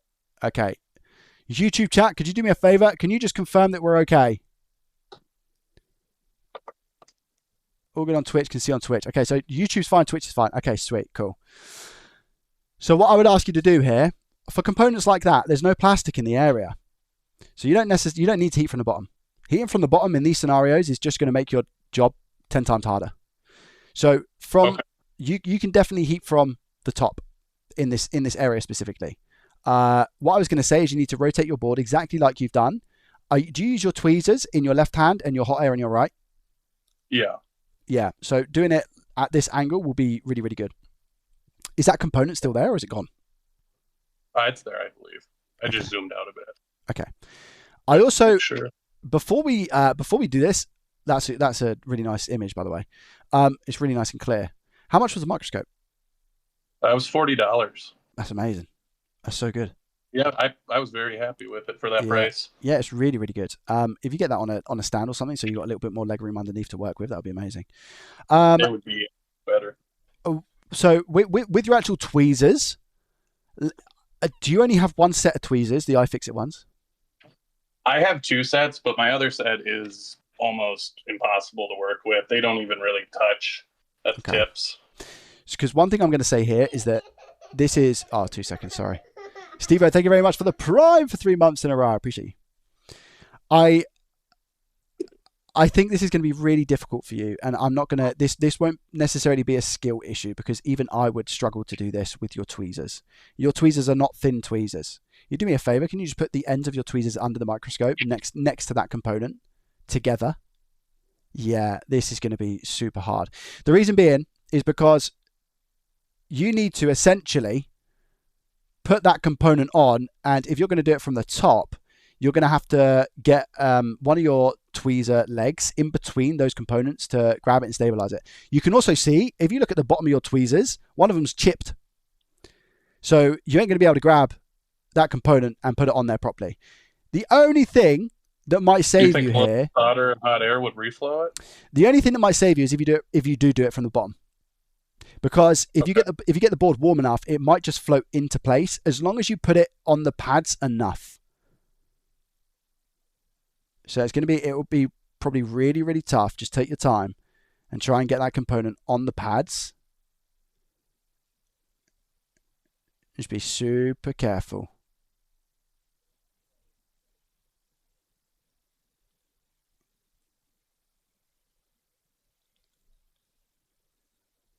There. That's fine. Right, I think that is going to be okay. Now, we might have a certain issue here whereby they might join on the same circuit, but that's going to be probably as good as it gets right now. So grab the board, put it on the edge, and heat from the bottom. What temperatures are you using? I've been using, let me look, I'll just turn it on, see what it says. I want to say 420 degrees Celsius at 50% airflow. Not bad, okay. And that's been that you've been able to melt solder from the other side of the board by heating underneath? Yeah. Perfect, okay. If that works, that works. What size nozzle were you using? This one. Okay. I'm not sure what it's That's actually fine. Yeah, called. no, that looks like a bit of a medium, to be honest. It doesn't look too thin, too thick. What do you know what I'd say? I don't know whether to instruct you on this now because you're comfortable with doing this because you've done a great job on M92. What I would say is that if you're heating the board from underneath, I like to personally use a bigger nozzle to cover a bigger surface area. And the reason being is because if you concentrate heat too much in one area, I've failed to do it, but you can potentially knock components off. Because if you think about it, if you're pushing all of that air on the same speed through a smaller nozzle, it's going to project that airspeed faster, regardless of what the machine says. So you have more of a risk of knocking things off. It's very tough to do so. Also, yeah, like Ben has just said in chat, it would be good to see the other side of the board to see if you have moved anything or knocked anything. Have you checked the other side of the board? I wouldn't do it now because you've got the component hanging on for dear life. Just before you've done it. I checked. I didn't see anything right off the bat, but it's very well possible. Okay, fine. Let's sort this out first, and then we can move on to the back. So, did you see? I've done a video recently of doing a HDMI port repair, and I try and show the distance that I have underneath the board. It's really, really hard to grasp, but you know, if you've done M92T36, I'm not going to question your ability too much because you've clearly done a good job. So, I'll let you crack on and do your thing, and just should I swap this nozzle or no? Again, it's more of an up to you sort of situation. If you're confident, I'm probably gonna leave it because it's already hot and I don't want to make this take too much time. But no problem at all. If you're confident in your ability and able to do it, crack on. But one thing I would say is try and rotate the air as much as possible. Okay. In a small area. Don't have it like stagnant in one place because that's how you burn the board, bubble the board, and that's why the layers will split. So just keep rotating it. That's perfect. I can see that flux going already. That's nice. You should have enough flux there as well that you don't need to add any more. Okay. Once we get that component on, we might be able to come up from on top and just get it into place properly. But I just want to see that solder wet, and I want to see some movement in terms of the actual component going into place right now.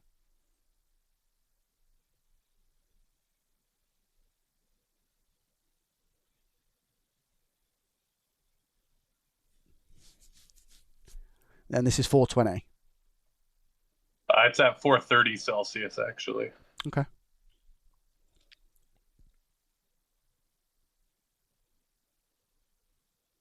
It did take quite a while, though, to get the solder melted on the chip. I'm not sure if it will on this. That's okay.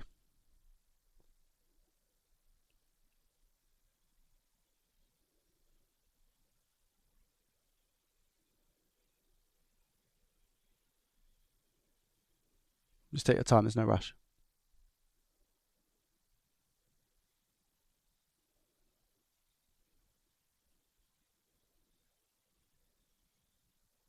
Well, so we saw a little bit. Yeah, we saw a little pop there. That's probably going to be the side that isn't ground. Just pulling that on. We want to see another little pop. Ideally. Should I tap it? Up to you, but this is where you have to be super careful. And the reason being is because that other side of the board is very hot and it slides around everywhere. So you've got to be super careful here.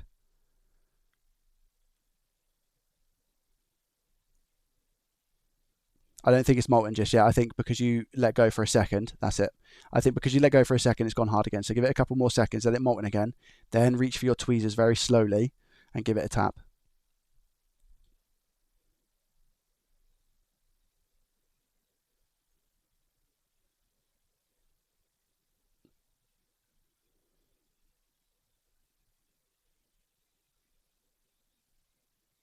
Still not molten, still not molten. One thing I'll say, a good little tip is if you're moving the board when pressing on the IC, the component, it's nowhere near ready, because you want the component to move, not the board. You shouldn't see that board move at all. Okay. So just a little tap like you just did, and then lifting off to see is perfect. There we go. There we go. That's it. That's it. That's it. I think. Do you know what? I think that'll be okay. We'll get a little bit of a close up in a second. Yeah, I think so. It doesn't look perfectly straight, but I feel like the way you tapped it, I feel like it's sat on the solder pad. But we'll get a little close up in a second. So just leave it there for a couple of seconds. Yeah, see how zoomed in you can get as well.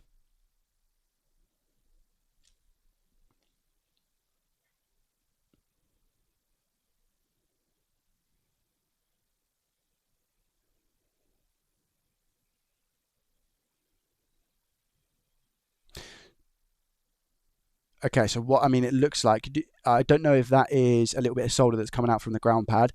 If that is a little bit of solder that's coming out from the ground pad, I would go ahead and assume that that component isn't soldered onto the pad correctly. Do me a favor and just see if you can move the component again and just make sure it's solid. I'm going to have to take it up again. I can't get underneath. Oh, that's okay. Yeah, that's fine.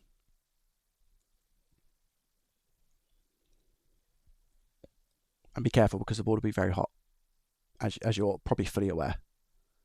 Yeah, I can feel it. Okay, it's solid. Solid. Yeah, it's solid. It doesn't look like it's going anywhere.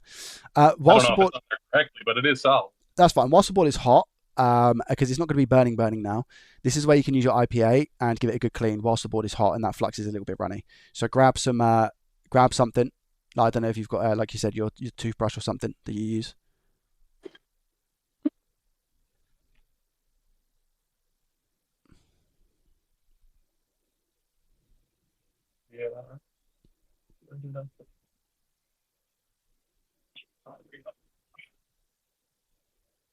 Yeah, my brush is much bigger than a toothbrush, though. Oh, is it? Is it like a paintbrush? I mean, what, Lord, the glove? You using that?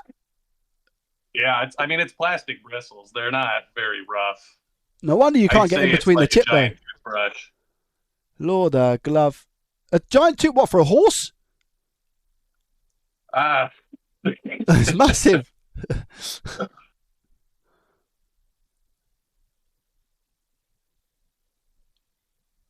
All right. So, did you just put IPA on? I did, yeah. You wanna? Have you got an old toothbrush or something? I don't. That's why I'm using this right now. I should go pick up a pack of them. What a good tip is here. Do you have anything to soak it up? So do you have any like, I don't want to use the term toilet paper, but like some using sort. That is that. Not I mean, enough, probably. That's okay, but you're not going to get in between. And what I want to be able to see here is I want to be able to see the component clearly. So cleaning up is a very, very important part of my my soldering. See, I don't know. I just don't know if that's solder on that ground pad or not. But I mean, it looks to be solder to me. Okay, so what we'll do then to test it. So grab your multimeter again, because it doesn't need to be perfect. It just needs to be functional. I want you to grab your multimeter. I want you to put it into diode mode. Do you know which one diode mode is? Yeah, I think so. Okay. It's this one, right? All right, let me get in the frame.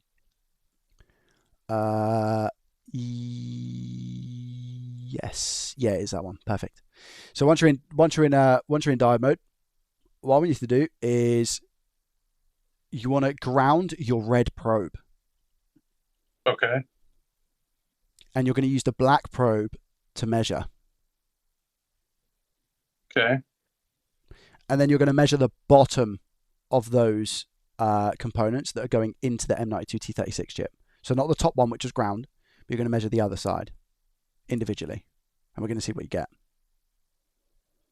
Other side. That's ground. So you can see where it says 0.01. That's a ground connection. That side is going to be going into the chip.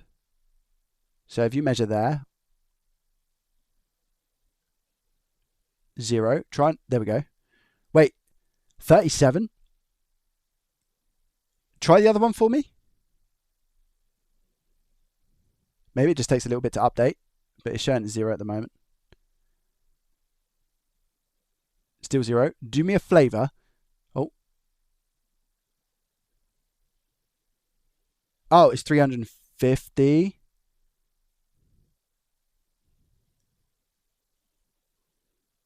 So what you should get is you should get a voltage drop reading in diode mode. So if I just take mine, I'll tell you what you should be getting, or there and thereabouts, right? I'll also double check and triple check that you're actually in diode mode, because 366, 365. Okay, and that's on the bottom of this one, isn't it? 360. What do I get? Yeah, that's going to be the one furthest from the chip. So I get a voltage drop of 0.5, essentially, is what I get on my multimeter. So I get 0.5 on one of them, and then the other one I get 0.5, just below 0.5. So I get 0.51 and 0.5. So they are on different lines. So let me see a close-up of your multimeter again. I just want to make sure that it's actually in diode mode properly. You still there?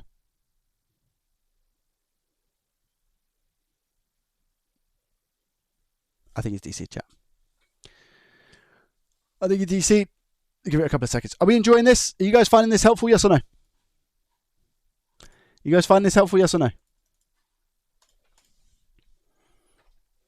I know it's kind of different. It wasn't necessarily what I was planning on doing, but it just kind of came about. We can't see your meter, that's fine.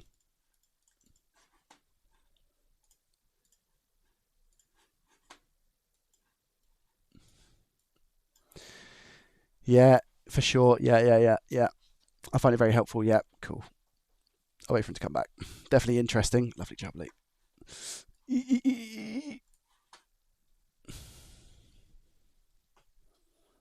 Sorry, my phone died. Oh, no. So we're going to have to call it there? That's okay. That's okay. We can call it there. Well, we've been able to eradicate one, I guess. One issue with that Lavox. So, yeah, I think what you need to do is you need to sort out that cap. Sorry, that resistor. Make sure that is on as much as it needs to be. I was just going to ask you to check that you were definitely in diode mode, because you should be seeing a 0.5 reading there on both of those, around about 0.5. And then I was going to carry on and do some other diagnostics. But if your phone has died, it's GG. I think for today, I appreciate your help so much. That's okay, mate. No problem at all. Thank you for coming on, man. And what I want to say is, like I said in the call, I think I really admire the fact that you're able to do that in front of so many people, because it's tough.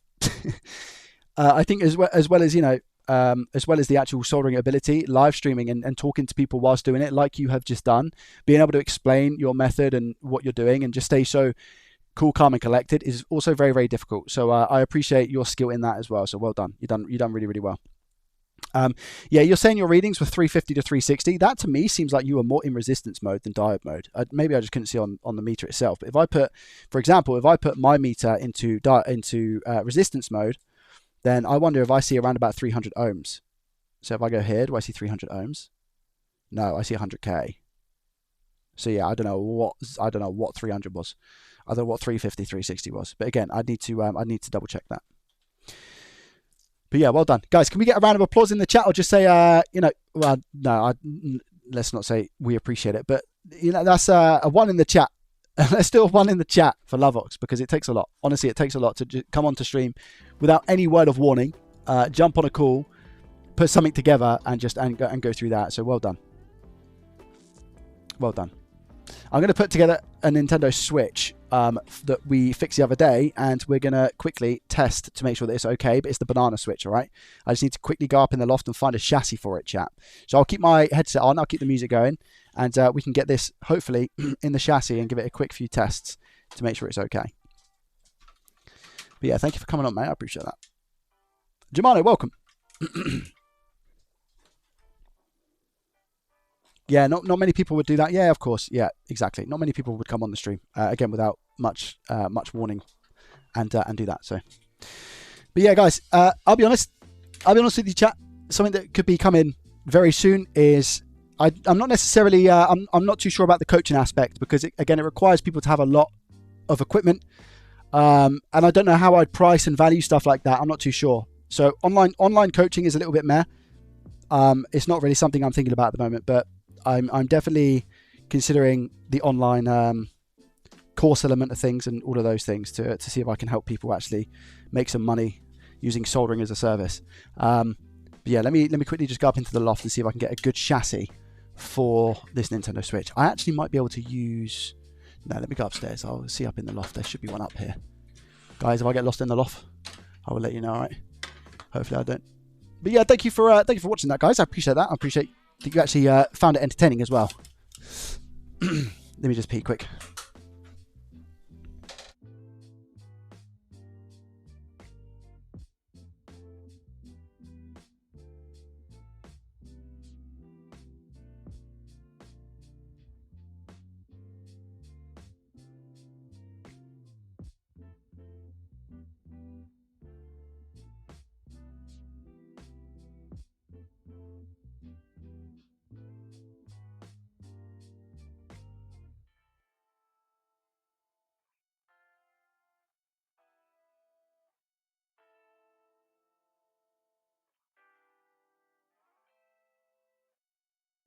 Right, here we go. I need a good chassis for this guy. I need a good chassis, chat. Oh yeah, Madonna! Let's put this over there. I need to come up in this loft and sort it out. We are looking messy. We are looking incroyable messy. Let me play you guys a tune. Yep. Nope, that's not going to happen. Where's my chassis for switches? Good LCDs, I've called this box. If I don't have a good LCD here, I will chuck it in the bin. Let's have a butcher's. Oh, that kind of... Yeah, that's okay. What about you? Doesn't need to be... Oh, that's a nice one, isn't it? Is that a nice one? It just has a bit of a mark. Oh, no, that's come off. After that one's been cleaned up, I think it's going to be super nice. It's got the rails. It's got the rails. Okay. Oh, I'm going to treat this person. Lord, glove. This one looks incroyable. Oh. Should I bring that box down as well? Wait, let me grab a... I need to get a back shell. Take that. That's a nice back shell. And I'll take a aluminium plate as well, just to make sure that we don't use a bent one for the cooling aspect. Okay. And then we should have a perfectly working switch for somebody. So yeah, chat, keep your eyes peeled. I might have an announcement very soon. I reckon it'll be in around about 2 weeks or so. If you're somebody who's looking to maybe take your soldering to another level and take that next step in learning after the fact you've purchased some bits, soldering iron, hot air station, then stay tuned. Stay tuned. And keep an eye out for any announcements.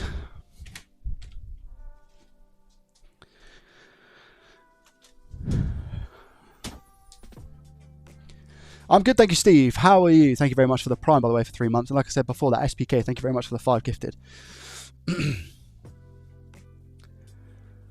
Your videos help a lone man. I watched a Switch OLED vid, and it taught me a lot. Yeah, there's that as well. I'm just thinking of putting some stuff together that is more like a bit of a fast track. If people don't want to have to sift through over 500 episodes of free content, then yeah, it's just a bit more of a, if you're a little bit impatient like me, I can serve something to you on a plate for a price. That's what I'm currently looking at. Okay, so this is the screen I've gone for. So I've brought down a nice aluminium plate, a nice back plate with a kickstand. So that's pretty cool as well, because the other one's obviously going to be bent. And then I've got this. Now it looks, I know it doesn't look great on the face of it, but after a clean with some IPA, that's going to look absolutely fantastic. I'm just hoping that it works, being the only thing.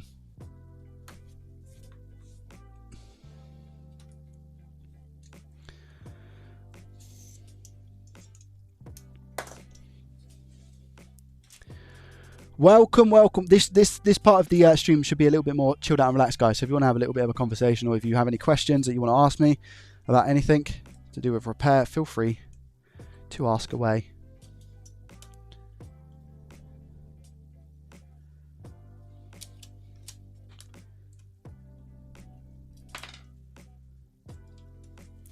Or JDT in general, I guess. I'm glad you get value from the videos. Ultimately, that's the main goal.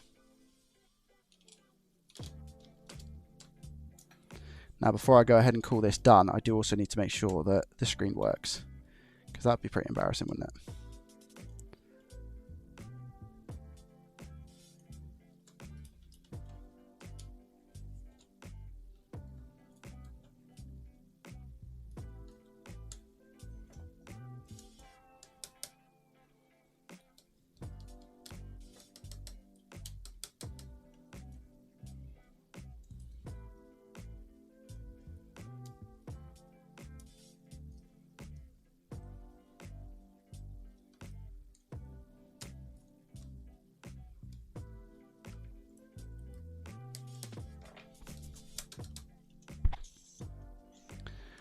Are you self-taught? What motivated you to perform repairs? Great question. Yes, I am self-taught. I did join a company to develop my skills even further, and I was able to do that. Why is that not going down? Wait there, this kind of feels a little bit stuck. It just feels like it's not set down properly. I don't know why.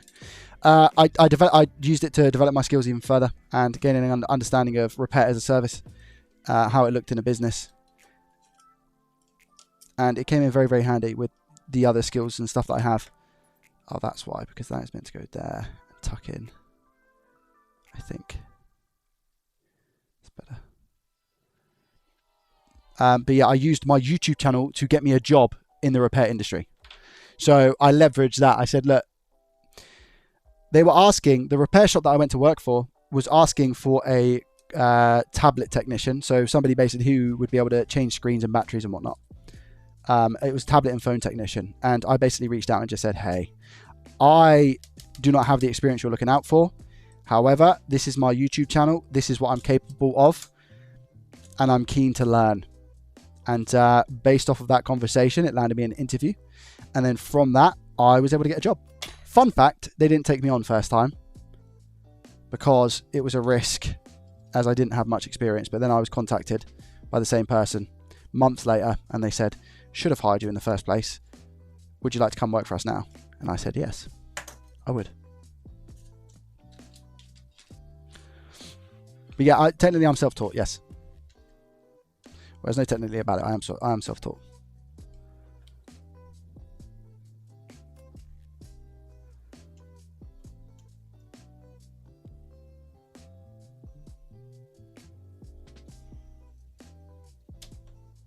Do you have to do any math when getting into more complex repairs? What sort of math, Solar?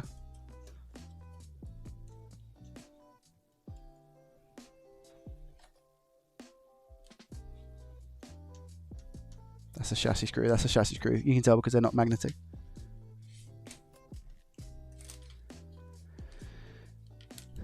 No more. Oh, there's one. You're a board screw, aren't you? Yeah. And I seem to be missing another board screw.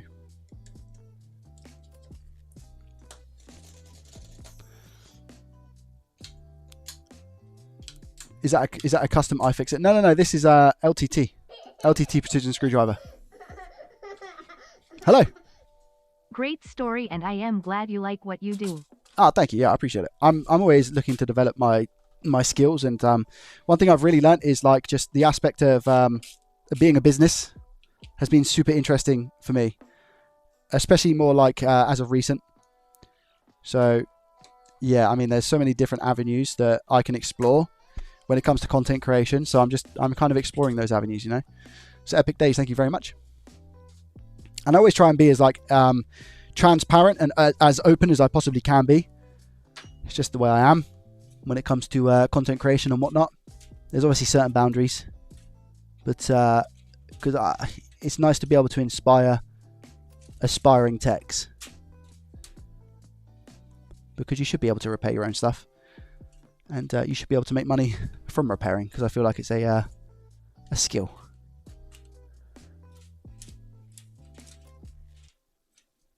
Where on earth are my tweezers? Chat, where are my tweezers?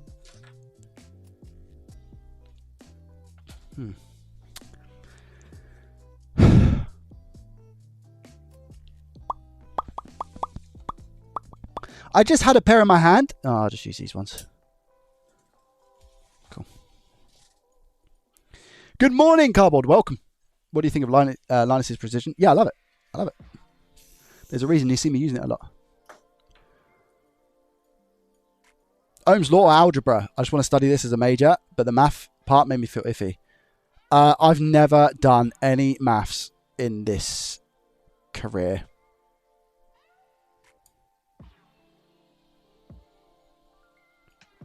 I'll be honest.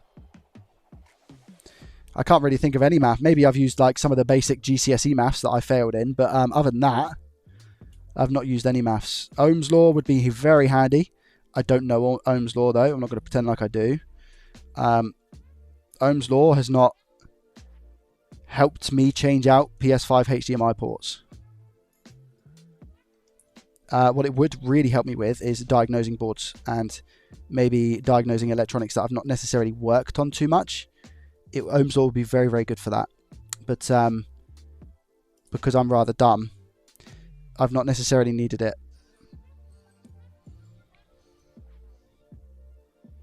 There will be nothing more valuable than getting your hands on a donor board and just learning that way. What do I mean by learning? Taking off components, putting components on, different types of components, FPC connectors, SMD caps, SMD resistors, through-hole caps, through-hole resistors. Through-hole resistors a thing? Yeah, they would be, right? Yeah. So I would just get your hands dirty in that way. You don't have to spend a bunch of money on education to learn how to do this stuff.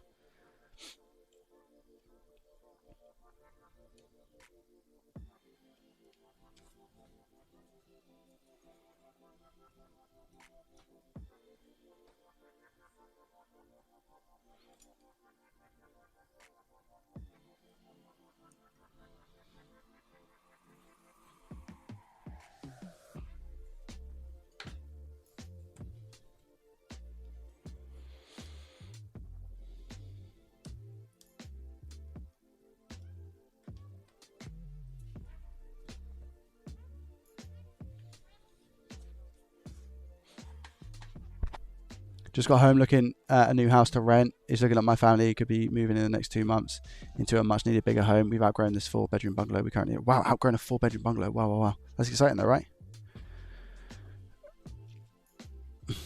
2 seconds, guys.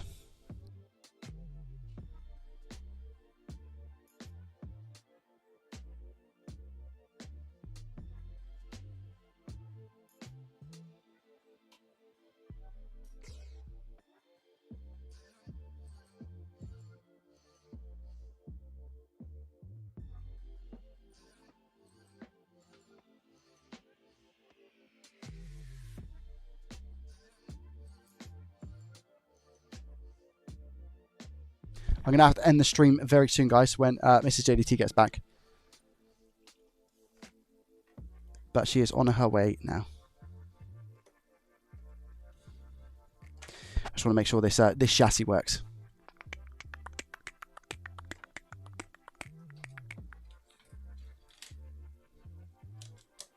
Just put a fan in.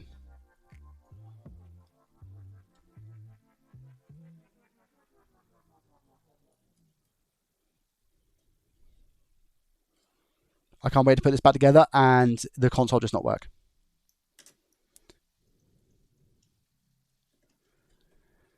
Your content is what pushed me to sort something for myself, sorting out a room with some projects, my own entertainment. Nice, let's go.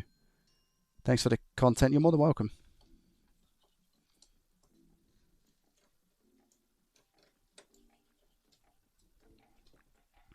When's Mini JDT going to start repairs? Which one?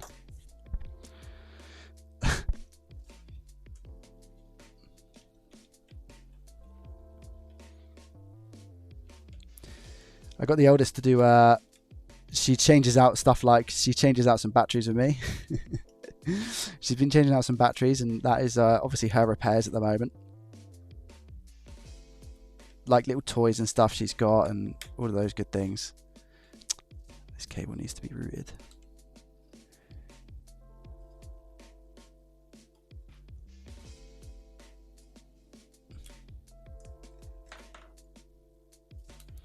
Wait, where? Yeah, that sounds amazing. The 1 home to a 2 home. I bet you're buzzing.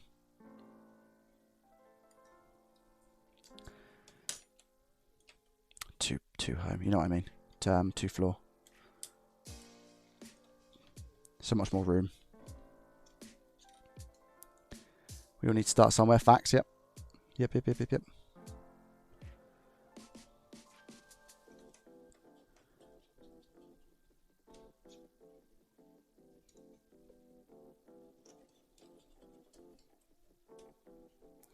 Do you think a Quicko station is good on start doing some first repairs? I've never heard of a Quicko station. I've heard of a Quick, not a Quicko. Quicko sounds like a rip-off of Quick.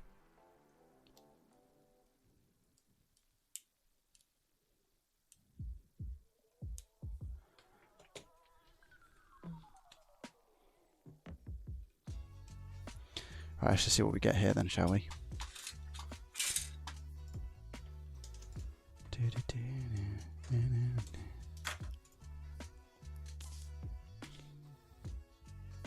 Hacko and Quick together. That's one downside, being able to fix your kids. I like, Dad, it's fine. Yeah, that's fine. It'll fix it. There's a lot of pressure.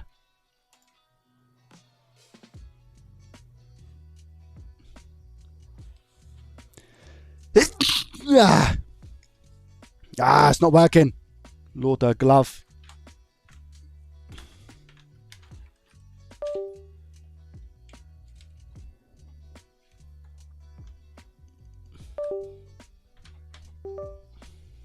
Thank you, thank you, thank you. Let's try again. Come on. Yes, right.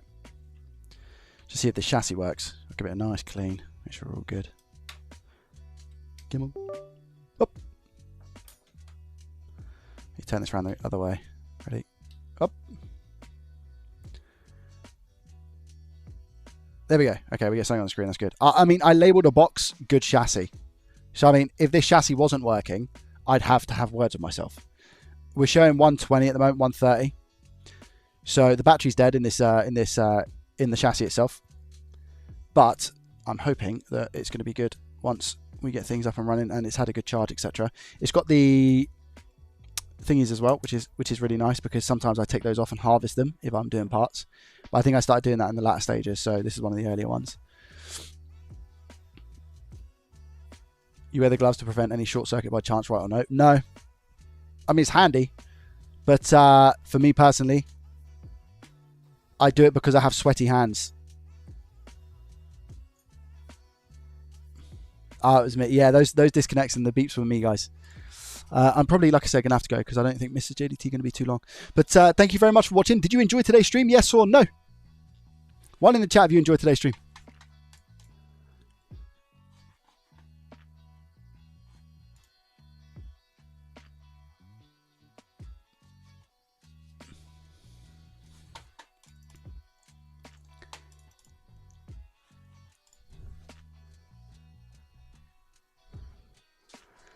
Ten out of 10. Nice one. Yes, 1. Thank you very, very much, guys. I really, really appreciate it. You're amazing. Thank you for your continued support as always. Thank you to anybody who's gone the extra mile and supported today. I really appreciate it. And yeah, with that being said, I'll see you in the next one, which is going to be Tuesday, I hope. Much love. Have a good one, guys. I'll see you on Tuesday. Feel free to join Discord. !Discord. Bye, guys. Thank you.